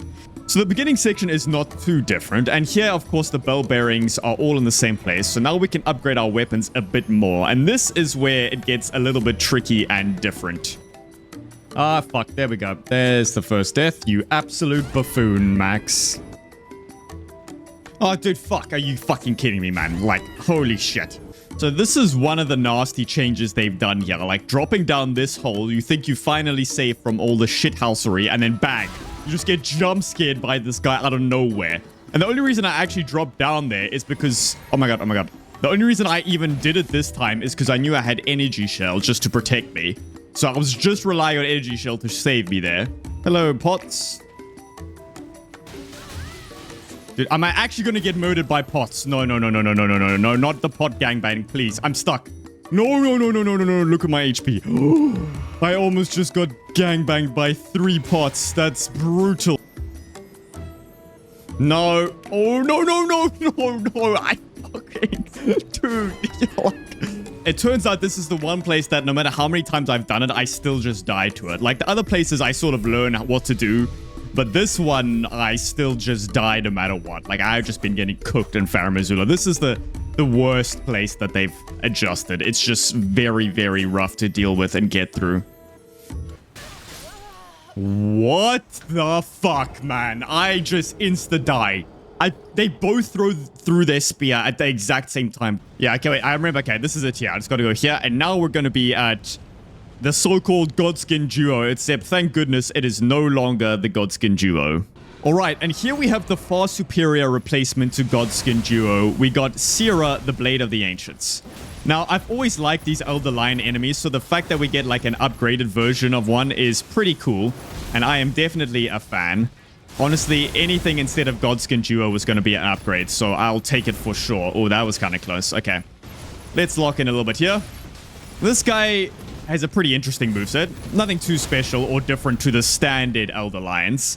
Just the usual ones with a bit of extra lightning. And as you can see, the Celestial Blade is just making mincemeat of this guy. I wanted to go back to it because it is really fun to use. And yeah, he usually follows that attack up so we can dodge through. And then, oh, let me just outspace. And then Celestial Ascension should finish him. There we go. I mean, it's as easy as that, man. It's as easy as that. This sword is just too good. So usually you come from this spot right here and then go back up onto the bridge. But now you go straight under it. Am I gonna... Oh, I almost fell through the hole there. Now you go under the bridge and go down. So you almost go sort of the reverse way to what you usually would in Farum Azula. So usually you come up this elevator and then go there to get on top of the bridge. But not anymore. But at least here we can pick up the Somber 5. And with the Somber 5 you can actually buy Ancient Dragon Smithing Stones, which is quite nice. Now, remember, there's a big fatty boom boom waiting for you as soon as you run up here. Yep, there we go. You see? Big old boom boom, but you just run through and immediately jump here. No! Stop it! No! Oh, that was... I almost missed the jump there. That was really close. I just John Wicked that shit. And then you gotta run down this way, and you can jump through here to avoid the Banished Knight waiting for you, if you actually make the jump. You know, let's actually fight him. I mean, I don't know why I thought he was going to be a problem when I have this weapon. Good night. But now, you actually come this way. And you'll recognize this Crucible Knight. Yeah, he hasn't changed at all, so you jump down here. Oh my god. Ooh, I almost jumped too far. And then you run up through here. And then now we will be at the bridge to get to Maliketh. And then boom, here we are at the Great Bridge. Okay, so we'll get this to +10, Staff to +10, Underworld Greatmace, and Celestial Blade to +10, also Sword of Cosmos to +10. And then for Maliketh, I think I want to go with a bit of a Spell Blade build. So we're going to go with the Sword of Cosmos here, and also use a couple spells like put on Loretta's Mastery, Comet, Carrion Slicer, just to spice it up a little bit. And of course, I do want to get rid of this guy first. So let's cook him up a little bit. I feel like Loretta's Mastery also charges pretty fast. Oh, look at the damage on that. With our 99 intelligence now. Like, just look at that. Do I even need to, like, go in up close to this guy? Okay, I guess he's going to come to me. Got a stagger there. Let's just swap to Milady. And bang, bang. Oh, this guy is so quick sometimes. But he cannot compete with the Sword of Cosmos. I missed. Wow. Wait, what is he doing? He's kind of glitching out here. Okay, well, let's just finish him, I guess. Oh, that was a little bit close. Okay, can jump that attack. I still can't believe you can jump those shield swipes. Anyway, that guy just got completely obliterated. So, at 99 intelligence, by this point, our damage should be very good here. And as you can see, that is indeed good.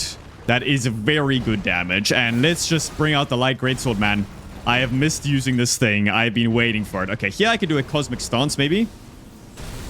And it kind of looks like Cosmic Stance does a set amount of damage. Because it seems like it's been doing the same amount of damage to every single enemy I've used it on. I mean, just look at the Light Greatsword though, man. Ooh.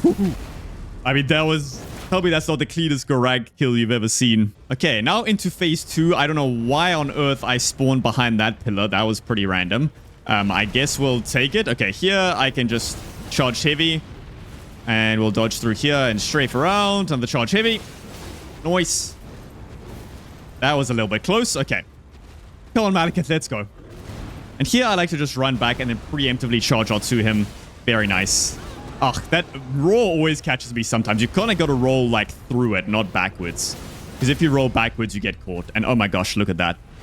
Thank goodness that roar does no damage. Otherwise, it probably would have one-shot me. Let's slice and dice him a little bit here. I mean, my boy is just done already almost. And you can actually jump the final hit of that attack, which is pretty cool. And not many people know about it. Okay, he's 1 HP. And he's dead. Good night, sir. And now I think I want to head to the DLC. So we got to sort out Mohg Palace and Mohg. So you can still do the Magnus and Var quest to get to Mohg Palace. But it's honestly just a lot easier to just teleport to Consecrated Snowfields and then go through the teleporter. And here we have an Albinoric archer, and this guy can actually be pretty annoying. He's like the ones that you find blocking the entrance to the Halig tree, but he just is on a Wilf and does a lot of damage. Especially when he like buffs his bow now. This buffed up bow is very annoying, especially with the Wolf attack. I don't even know what this is. Okay, here we go. Let's just do this. Boom. Oh, that just sort of insta-killed him. Up, I died. But we got him. Yep, there we go. I don't even know what I died to. I assume there was like some frostbite build-up on the floor there. I should be getting invaded here, but I don't know where he is. Okay, here we go. That took a while. But remember I said Glint Beam Orb was going to be really good against NPCs. Let's try it out here. How does that do? Yep, I mean, it is indeed really good against NPCs. Goodness gracious. I mean, do I even need to hit him? No. Okay, well, I've learned that Glint Beam Orb is completely broken against NPCs. So when we get to the Leda gang fight, I know exactly what I'm going to be using.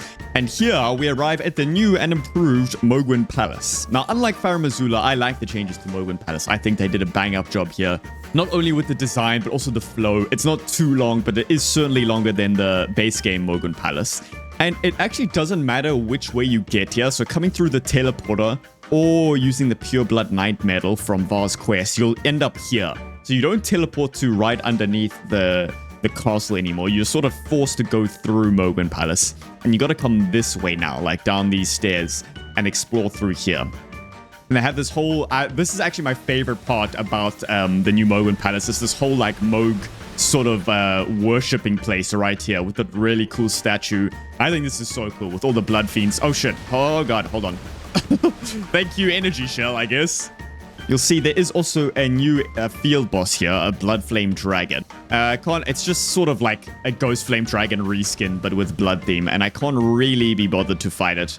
I mean, the design of it looks really good, though, with those withered wings. It looks super good, and that super red fire. Like, I really fuck with the design of the Blood Flame Dragon, but I don't want to fight him. And here, now I can open this gate and then go back up to the Grace there, but we're just going to keep going. And even this random, like, crow shrine here just looks so good. They really went all out on the design of this place, and I think they absolutely nailed it. Big fan of the Mohg Palace rework. Big fan. They even have a blood flower, which you can just run past. And here now you'll see we are at like the base of Mohg Palace. This is where you usually teleport to when you use the pure blood knight medal. This guy is sort of the definition of a glass cannon. Not only does he hit hard, but he does not have a lot of health. So it's quite like a risk fighting him. But I really enjoy it. He kind of reminds me of Ashen from Sekiro. The way he fights, especially one move in particular. If he does it, I'll show you. Or I'll talk about it at least. Uh-oh, hold on. Here, I like to just jump the final hit of that swing. And when he does... Okay, here we go. He does the stomp. And this move is exactly like Ashen from Sekiro. Oh, I mean, our damage is just unreal right now, though. So he just gets absolutely cooked. But he is a cool enemy. So if I'm doing less damage, you'll see that that fight is a lot more engaging and fun. But yeah, our damage right now is just kind of stinky. So he just got completely cooked. And usually I wouldn't bother with the Purifying Crystal tier, but because you can just craft it so easily in Convergence, I'm just going to do it and use it. So that means I can keep wailing on him during a knee heal at least. Yeah, this setup with Cragbolt Slam and the Great Mace is gonna... I have a feeling this is gonna like obliterate Mohg. We are like very strong right now. 99 intelligence. I have all these sort of lightning boosting talismans on. And our AR currently is 1100 with this weapon. And I'm doing Frost and Bleed build up with 1100 AR. So that should tell you all you need to know. Let's just see how this goes. So they've only really made one change to Mohg. And you see there it's his ability to teleport. And I honestly don't like it. So it's not really noticeable in phase 1. But he teleports very weirdly in phase 2. And it kind of ruins the fight a little bit. And I'll explain why when we get to phase 2. But for now, let's just keep wailing on him. Yeah, our damage here is really good. Let's do a Cragbolt Slam. Oh my goodness. Like, look at that fucking damage, man. Holy shit. Okay, let's do another one. Yes, he's only done 3. So I can keep wailing on him. I might one-cycle him, actually. Hold on. If I do another charge out to this, might stag him. Okay, never mind. I thought I was going to one-cycle him. But I can just keep wailing on him here. I mean, oh my. Even through the knee heal, look at that damage I'm doing. Look at that. Because he has more damage negation during knee heal. So the fact that I was still doing that much is crazy. Okay, here you'll see what I'm talking about with the teleports. If he even survives that long, I guess. Let's see. Okay, there's a random teleport. It just feels very weird. Like, it doesn't really go with the flow of the fight. You see there, like, look, what the fuck just happened? That was not, like, an intentional teleport. It just feels very weird, and I don't think they've properly tested it. It's not a bad idea, but it's just poorly executed right now, I think. But I think they have room to fix it. Okay, let's hit him here. I can see he teleports away there. And it kind of is annoying in phase 2 because you don't really have much opportunity to hit him anyway in phase 2. So now you have even less, which is not great. I mean, he's pretty low though. Okay, here I'm going to strafe around and charge R2. I mean, he's almost done already. And he teleports away. I gotta finish him with a Cragbolt Slam, surely. Just gotta wait for my opportunity. Let's see how long it takes for me to actually get a window to do it. Okay, yeah, surely. This should finish him. And never mind. He teleported away. You see how annoying that is? Like, you just do not have a lot of windows here anymore. And he just flies around as much as usual. So it can just be very annoying. But not the worst change ever. Okay, surely here. Don't teleport. No. Dude. You see? Like, it's just so frustrating. Like, wait, okay, here we go, surely. Now I get a chance. And he's dead. There we go. So, it's a nice idea what they've done with the teleport, but yeah, just poorly executed. But I definitely think they have room to improve it, because it can glitch out sometimes. You saw that he teleported very oddly at one point in that fight. But otherwise, Mohg is still always a great boss, so yeah. And I mean, this fucking weapon is just so dirty. Like, I knew this thing was gonna absolutely brutalize him. So something interesting they've done with the DLC is that you don't have to beat Mohg to get here. You can just hop in a teleporter in one of the Erdtree teleporters and you can teleport to certain places in the DLC. So I don't need to beat Mohg. But in order to progress the DLC, so to get to the Shadow Keep, you actually have to beat Mohg and Radahn. Otherwise, I wouldn't be able to progress the DLC. So that's how they've sort of done it here. And also, no more Scadu Fragments. Scadu Fragments are dunzos. What they've done instead is just added higher level smithing stones. So I'm going to go and collect the bell bearings for those higher level smithing stones, and they just increase the scaling accordingly, which I think is much nicer because I don't have to spend like 20 to 30 minutes collecting Scadu every time I get to the DLC. What's really crazy is that it carries over to the base game. So when you upgrade your weapons, it's not like Scattertree Fragments where it doesn't matter when you go back to base game, but my weapon's AR will remain over-leveled in the base game. So by the time we get to the final boss gauntlet in the base game and Fire Giant, we're going to be shredding through them, I tell you. Shredding. But for now, before I do any upgrades, I think I want to go fight Rellana, and I haven't used, where is it? I haven't used the Glintstone Cleaver for a while, so I think I'm going to use the Glintstone Cleaver, and there's something really cool I want to do with that weapon as well during the Rellana fight, and I'm hoping it works. I want to see if Glint Beam Orb is good against all NPCs, so let's test it against Moonrathel here. They call Moonrathel the one-shot demon, so I really want to see how Glint Beam Orb does here. Is it good against, like, all NPCs? I'll find out, I guess. Let's see. Okay, I mean, he's kind of just stun-locked. Can I just, like, stand here and chill? And then I can just do 3 of them, and he's just stun-locked. I'm out of FP. Yeah, well, let me just string more. This is very high-level gameplay here. Very challenging stuff. Ah, he healed. Well, that's unfortunate. Oh, shit, I've actually run out of FP now. Let me go for a Cragbolt Slam. Dude, he dodged that? That's crazy. He was busy getting stun-locked into oblivion, but he managed to just do the one perfect dodge when I did Cragbolt Slam.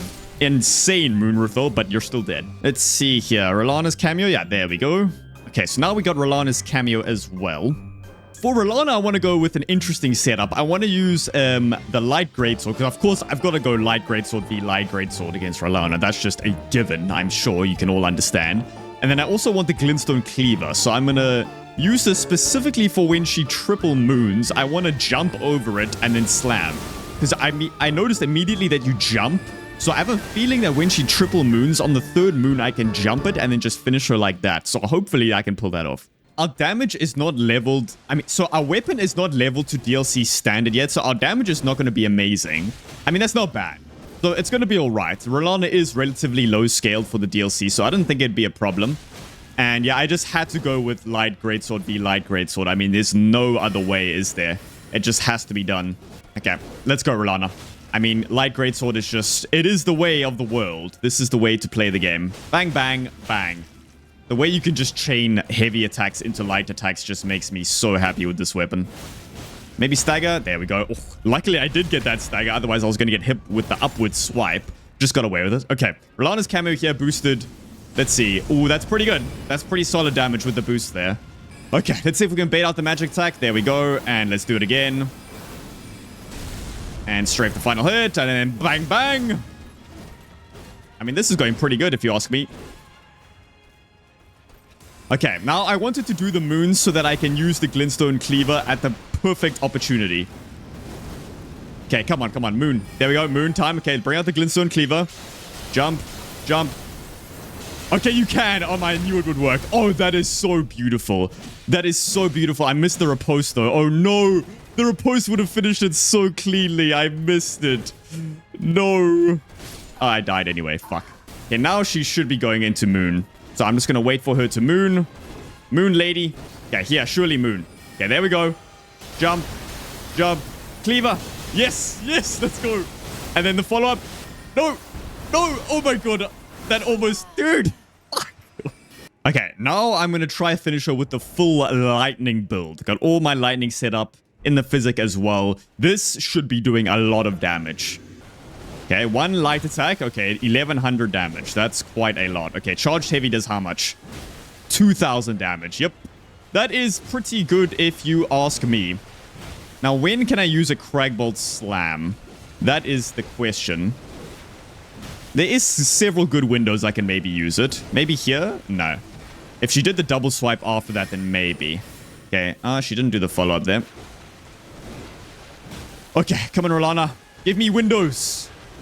Can do a jump hit here, surely. Yep, there we go. Bang. Big stagger with the frost proc. Kaboom. Get shit on. Oh, look at that. Okay, now I'm going to crack bolt slam her while she goes into phase 2. Oh my goodness. Oh my god, man. Yep, this weapon is very strong against Rellana, shockingly. And jump hitter. Boom, and crack bolt slam to finish it. I might die yet. Never mind, she's dead. I mean, look at that. You know what? I don't actually want to kill her yet. Quit out. I don't want to kill her yet. I have to finish her with the glintstone cleaver. I'm determined. I have to do it. Uh-oh, that's not a good time for her to moon, actually. It might work, actually. I jumped too late. Fuck. And dodge away.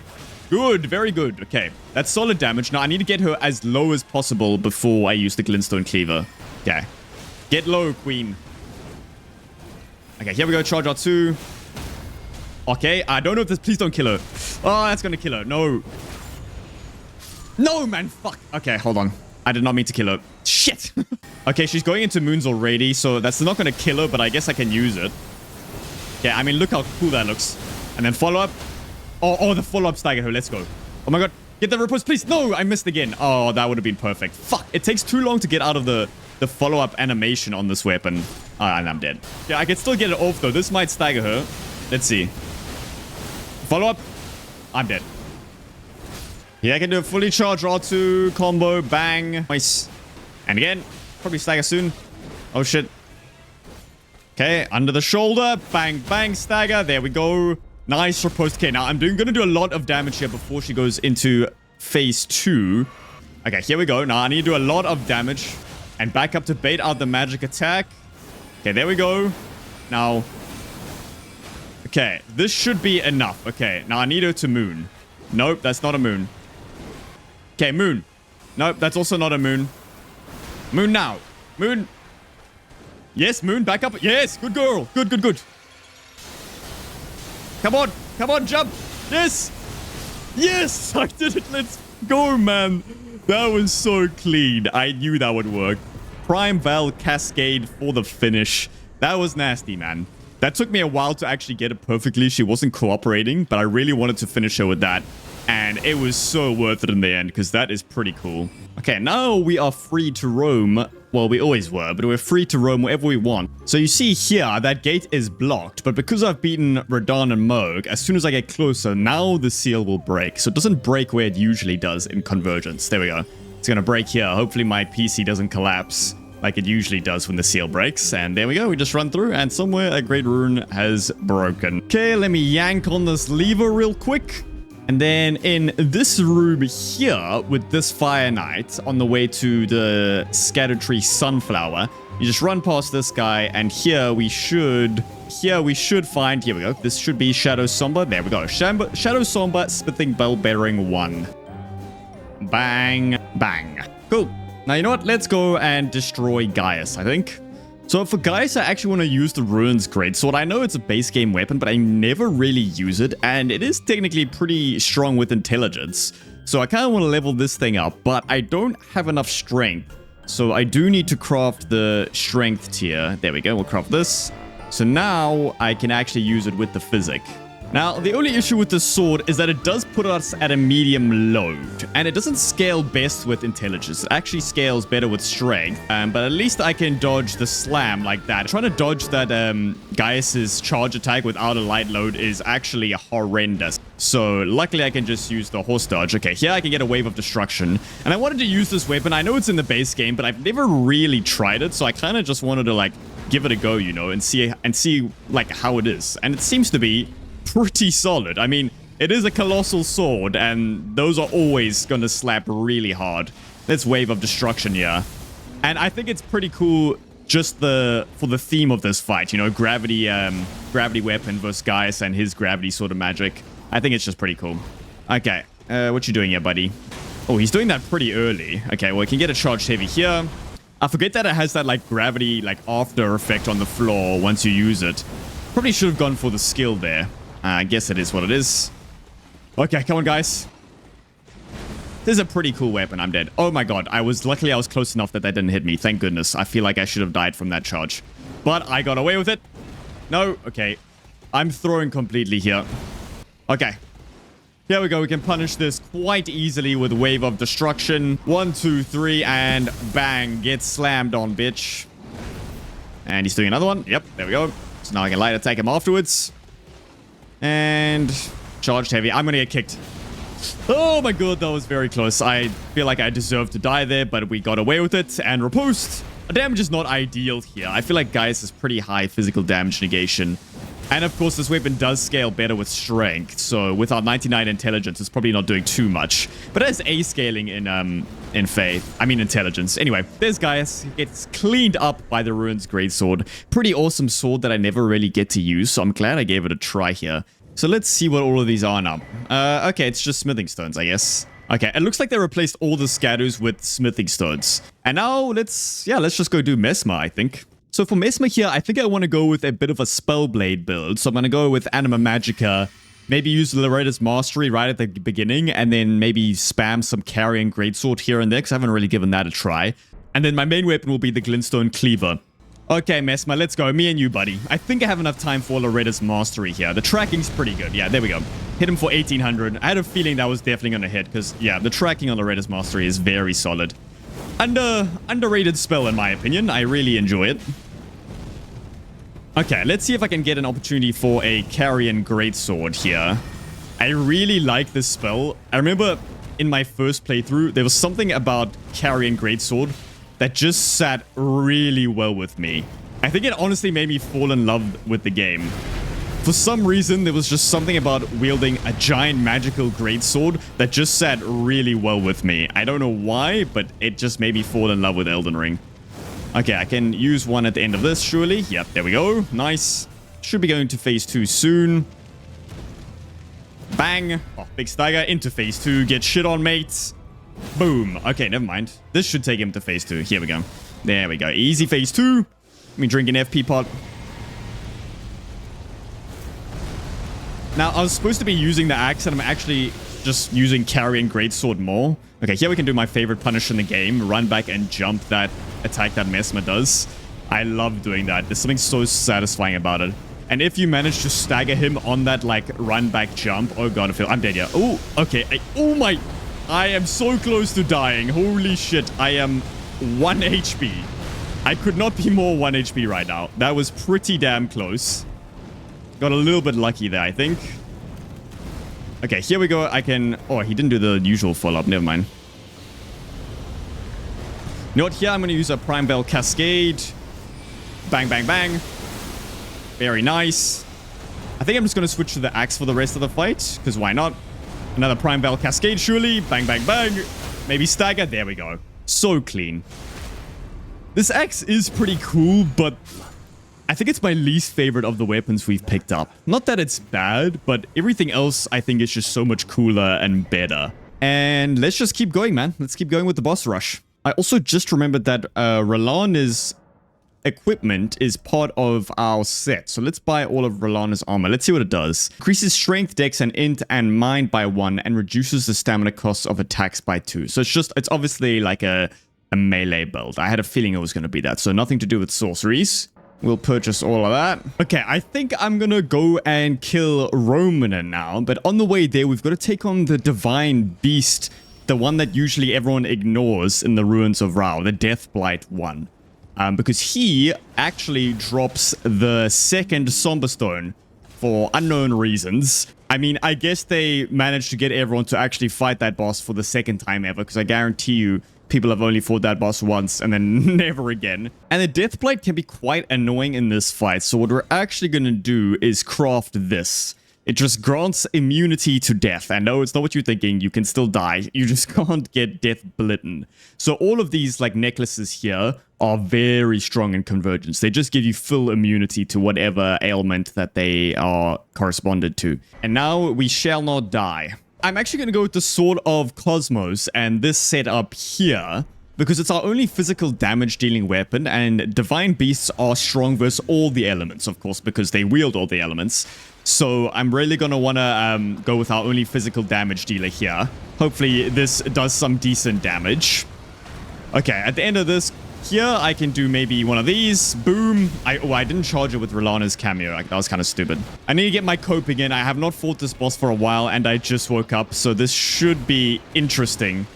Okay, here, I know you can hug his body and you'll avoid all that, but it's kind of risky and you often get hit, so I'd rather just back up and then go for a charged heavy now. Okay, very good. Here, I can jump the tail swipe. I don't know what happened there, but it missed me somehow. Interesting camera angle. Always great with Divine Beast. Okay, yeah, charge heavy. Oh, well, he changed into that very quickly. Okay, should be getting a stagger pretty soon. And here now in the Deathblight mode, I do not have to worry about the Basilisks at all because of that Deathblight talisman. So I can just wail on the Divine Beast, not have to worry at all. Maybe use one of these right here just to kill them, because why not? Okay, back up here. And once again, I can go with the skill. Let's do this one. How much damage is that doing? Not too bad. I really don't like this fight here because I often cannot see what the fuck this guy's doing.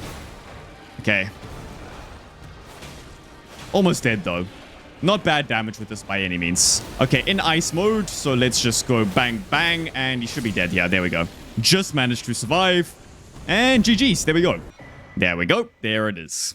I just came into Gideon's room and I do not remember there being this many books in here. What on earth is going on in here? Why are there so many books in here? What the fuck?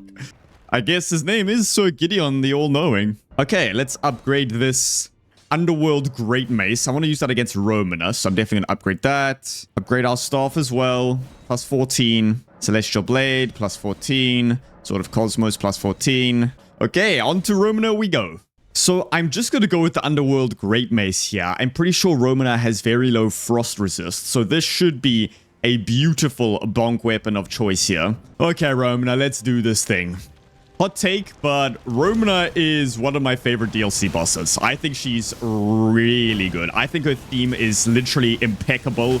Her design... Okay, hello damage. Oh my goodness. I immediately take her to her face change. Okay. I got sidetracked there, but what I was trying to say was I think Romina is one of the better DLC bosses. I really like what they did with her. Her theme song is really good. She looks insanely cool. They just absolutely nailed her. Yes, her hitboxes are questionable at best, but once you've learned how to abuse them, you can really, like, do some good shit on her. Oh, big stagger. I knew going for the hit there would pay off. I mean, is she just dead already? Wait, Crackbolt Slam's just going to finish her, right? Is that it? Yep. Okay. Wow. The damage of this mace is just despicable. That was insane. I know she's not the strongest boss, but that was actually embarrassing. Okay, there we go. Burning the ceiling tree. Oh my gosh, I completely forgot you're forced into fighting Divine Beast. I forgot that the ceiling tree teleports you here in Convergence. I'm so stupid. Oh my god. Okay, anyway, I want to go back to the base game quick. So I'm just going to get the Grace here, because there is one weapon I actually forgot to get in the base game that can be found in Deep-Root Depths. It is a intelligence-based fist weapon. So as soon as we get this Grace, I'm going to go pick that up, and then of course we're going to do Divine Beast. Now we actually have to go to the Deep-Root Depths to get this final weapon. And this is a base game area, and I currently have a plus 14 Celestial Blade. So that is a somber weapon, by the way. So I have 1600 AR right now, which is kind of ridiculous. So whatever the enemies are here, they should be getting completely rinsed by me. And I think this is a tree spirit. Yeah, here we go. What a beautiful enemy. Everyone loves fighting these guys. They're so fun and enjoyable to fight. I really like them. Such a great enemy. Okay, he'll probably back up here. There we go. Okay, now let's do this. Bang. Ow. These guys are so stupid, man. I don't know what they were thinking with these enemies. Okay, charge heavier. Charge heavy again. There we go. Big stagger.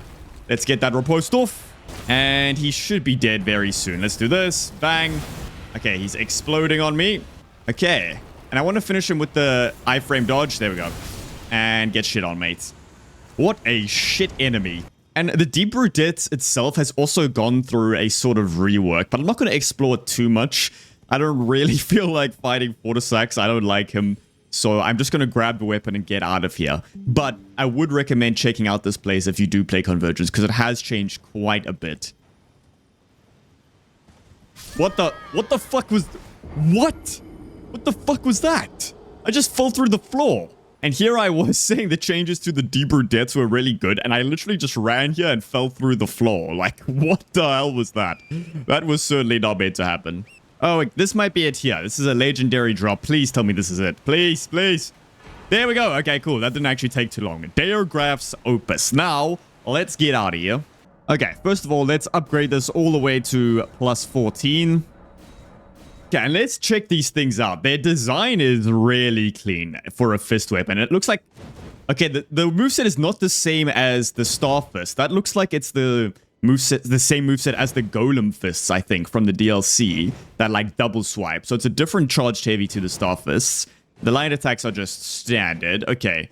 I believe it does pure lightning damage. Yes, okay, pure lightning damage. Now let's read the description on the skill. Conjure a bubble of frozen lightning and project it forward towards foes. Charging increases damage and range. Okay, let's check the uncharged version here. Okay, it's just like a bubble. Okay, let's see if I can actually hit someone with it. Hold it here. Okay, that's pretty good. And I assume that does frost buildup and whatnot. I know all the oracular bubble source. Oh, that's very good.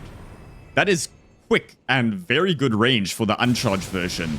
Okay, that's going to be pretty good. So I think I'm going to use that for Radahn. But let's go fight the real Divine Beast now, I think. So I'm not going to use it yet. I'm going to go back to Sword of Cosmos for Divine Beast.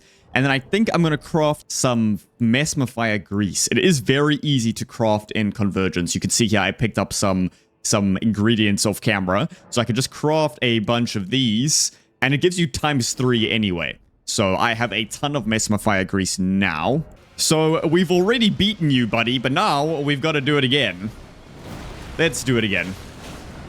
Okay, back up here. Damage looks good with the Messmer Fire Grease. So I got it wrong. Earlier I said he's resistant to all elemental, but of course the one element he doesn't wield is fire. So he is not resistant to that. Let me lock in. He should be... Okay, here I can do a charged heavy. Bang, bang, bang. Very nice. Maybe phase 2 now? He's surely going up. Yeah, there we go. Okay, in the lightning one. Lightning is everyone's least favorite because you actually have to sort of pay a lot of attention now. Okay, I think I can do my skill here. I should have buffed with Rellana's cameo. I don't know what I'm doing. And jump here. Okay, there we go. Oh, I almost got hit by the lightning there. Oh my god, I just went like full Matrix mode. And holy shit. Okay, well, we just went crazy on him. Oh my... Well, that was a lot easier than I thought it was going to go. Turns out the Messmer Fire Grease buff with the physical damaging weapon was indeed the way to go. That was incredibly clean. Wait, how long does it take to charge a frozen lightning orb? Okay, a fully charged one take quite a while. I did completely forget that you have to beat Divine Beast to get to Inner Elam, and I actually like this change a lot. It makes complete sense. Like, Bellerite is connected to Inner Elam, so it makes sense that you have to go through it to get here. I always wondered why you could just skip it completely. It never really made sense to me. Let's cast Anima Magica, make sure I spam Carrion Slicer so I get my count to 10, and then I'm just gonna absolutely spam Glint Beam Orb. Okay, here we go. So now my FP is gonna regen an insane amount, and let's just cast Glint Beam Orb. Absolutely spam this. There we go. I mean, he's just getting rinsed by that. And I can have multiple up at the same time. I wonder if I can have 9. You can. Oh my... Okay, that's crazy. You can have 9 orbs up at the same time. Like, look at that. Oh my goodness. Okay, wait. Whoa, Dane is getting too close for my comfort here. Okay, there we go. Glint Beam Orb on him. Now let's just keep spamming this away. And my boy just gets brutalized. Yep. And here comes Leda. This is so stupid. This is so stupid. But honestly, for this fight, completely deserved. And I love how it's just so acceptable within the community to summon Natan every single time in this fight. I don't think I've ever seen anyone not summon Natan if they can. And yep, there it is. That was it. Never in any doubt. That was always going to go one way. Thank you, Natan. Honestly, didn't really need you this time, but I appreciate your support all the same.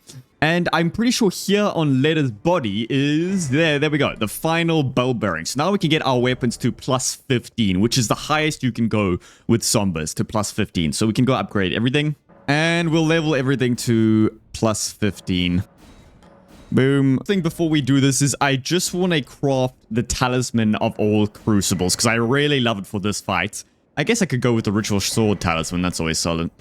Alright, now I can test out Daergraf's opuses against Radahn here. And I really wish I had not forgot about these weapons for the simple reason that fist weapons are not that good for Radahn. And that's because their range is completely abysmal. Which means you often end up just missing him completely. So you'll end up like hitting between his legs instead of hitting one individually. So what I like to do when I'm using like very short range weapons against Radahn is I try to unlock my camera whenever I want to get in a big hit. So that way I can target one of his legs individually to make sure I don't miss, like right here. I mean, I still missed one of my hits there anyway. That's why I think short range weapons against Radahn are pretty bad. But we can still make do. The backstep attack on this is pretty nice. Okay, here we go. You see I unlock just to make sure I hit one leg in particular. There we go. We got the frostbite proc. Very nice. And charge heavy. Nice. Might stagger soon. Nope. Into phase 2. You know what? I might stagger him. Yeah, I'm going for it. I missed. No. Oh my god. I did not die. I thought I was dead for sure. I still got hit by a beam though. I can't believe I missed those 2 hits. That might have staggered him and I completely threw. Okay. Let's just lock in. Maybe I still got this. Let's see.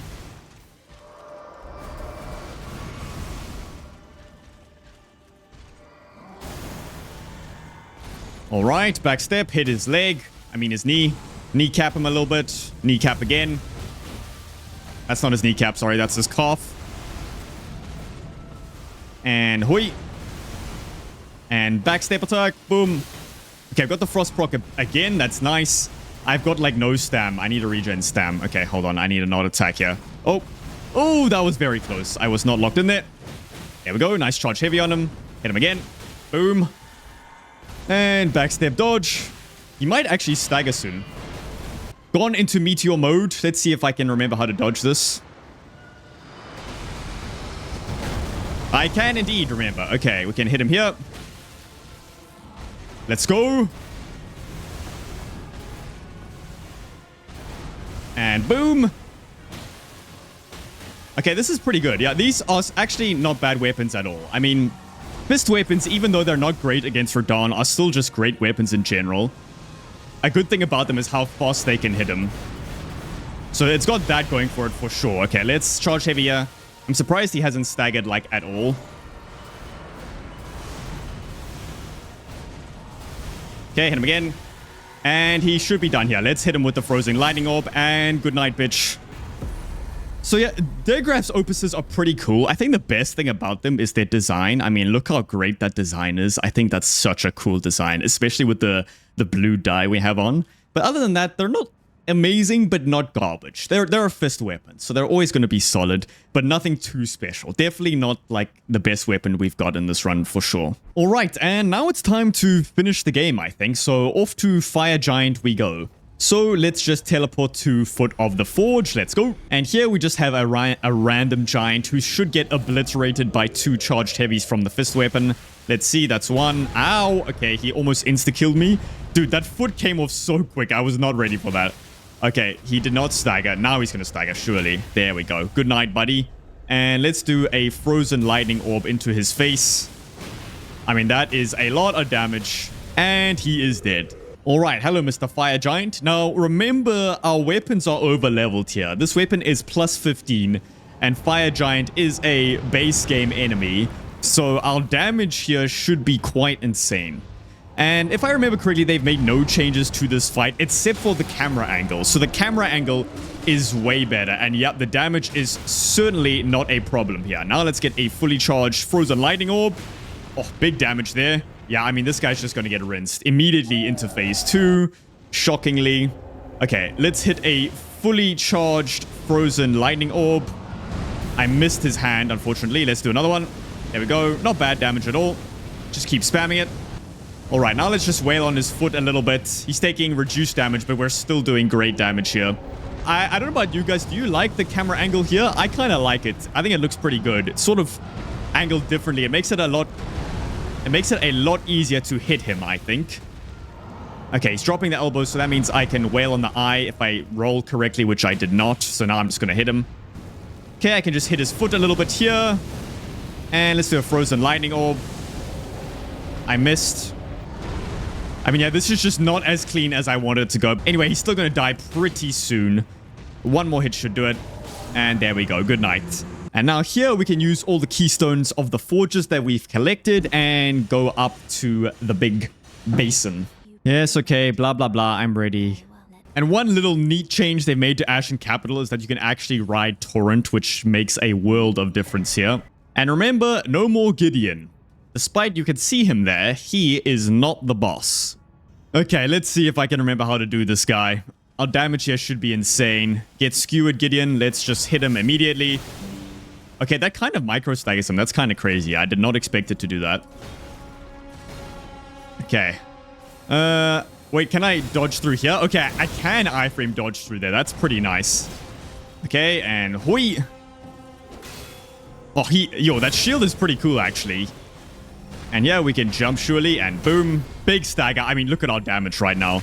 Scott is usually pretty challenging, but he's kind of getting rinsed right now.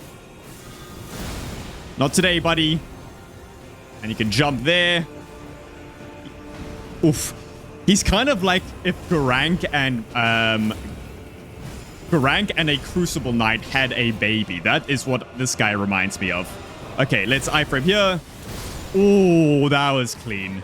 That was very clean. The soundtrack here also goes pretty hard. But yeah, like I said, at this point, our weapons are very highly leveled. So my AR right now is 2,054 with the buffed up version of the sword. So we are just doing a ton of damage right now for these bosses. So for Godfrey here, I want to go with a bit of a Spellblade build. So I'm going to use Anima Magica to get us to +10. And then we should be regenning FP at a bit of an alarming rate here. And hopefully he opens with that exact attack so that I can bonk him with a big fat magical hammer on the way down. Beautiful. And let's do some... We can do some glintstone Chris damage in between. And then I think Slicer should just be our main source of damage. I know I'm supposed to be using new things in this run, but I just cannot help using Carrion Slicer. It's so addictive. Anyone who's used it knows exactly what I'm talking about. It's just so much fun. Okay, can do some Chris in between there, but the Chris just doesn't do nearly as much damage as that. Oof. And boom, into phase 2 already. Now, let's bonk him with a gigantic magical hammer once again. Very nice. Wait, that was scary. And here I bought Comet for this exact attack so we can back up out of range and then Comet him down immediately. Charge that up. Very good, very nice. And slice and dice. And again. Dude, ugh, that always gets me. Okay, let's slice and dice. And again. Jump, and then boom, boom, and he just gets absolutely rinsed by Slicer. GG's Godfrey. It was close, my king. But not that close. And to finish the game, I think I just want to go with the Celestial Blade and fully kit it out in Rellana's armor. I think this looks really good with the blue dye. I can't get over how cool some of the dyes are. So let's go with this. I think this is going to be a pretty cool way to finish the game. Okay, but remember, these weapons are over-leveled, so we should be doing... I mean, look at that. Like I said, we should be doing a lot of damage, and we indeed were. I mean, he's already going for the Stomp, which is kind of crazy. And then I think I can iframe Celestial Ascension through here. I mean, yeah, just look at that. That is filthy, if you ask me. And Charge Heavy should stagger him. There we go. And my boy Radahn is just dead immediately. Yep. Okay, now onto Elden Beast. Our damage should still be unreal. He does have a lot more HP than Radahn, but yeah, as you can see, that is still pretty solid damage. And let's do another one right here. And hopefully hit him before he runs away. There we go. And again. Okay, there we go. I hit him twice. Very nice. And you can jump these swings with Elden Beast, which is actually pretty cool. And you know what? I'm going to do this through him and slam down. Hell yeah, that felt good. No, come back. Okay, nice. We got a hit off at least. And he's doing ring number 1. This fight with Torrent is just infinitely better. It's so annoying without Torrent. And this attack is just so easy to avoid when you have Torrent, honestly. Okay, here he's doing the double swipe again, so I can just jump, and then let's iframe dodge, Celestial Ascension, boom, big hit. All right, and then jump, slam on him. Okay, he's doing Elden Stars. Elden Stars is not nearly as scary when in Convergence. They nerfed it a bunch. Oh, that was kind of close. You can run away from it so easily. Like, look at, that's what it does now. It comes from above, and it's very easy to avoid. So they nerfed Elden Stars a bunch in this. I think that's roundabouts the only change in Convergence to Elden Beast, I think. It's almost like too badly nerfed. It's kind of a joke in Convergence. I still haven't figured out the direction you're supposed to run when he does the triple rings. Because if you run the right way, then you can actually spawn closer to him, so you don't have to run across the entire arena. Okay. Charge heavy here. He's almost dead, I think. I actually do not recognize that attack. I don't even know if that's in base game. That kind of looked different. Anyway, he should be dead. Here, let's finish him off with a Celestial Ascension. And that's it, guys. Intelligence-only Convergence. That was a lot of fun. I really enjoyed that. Let me know what your favorite weapon was. For me, it was tough between Celestial Blade, Sword of Cosmos, and Underworld Greatmace. I really liked all of those, but I'm not sure which was my favorite. Hell yeah, man.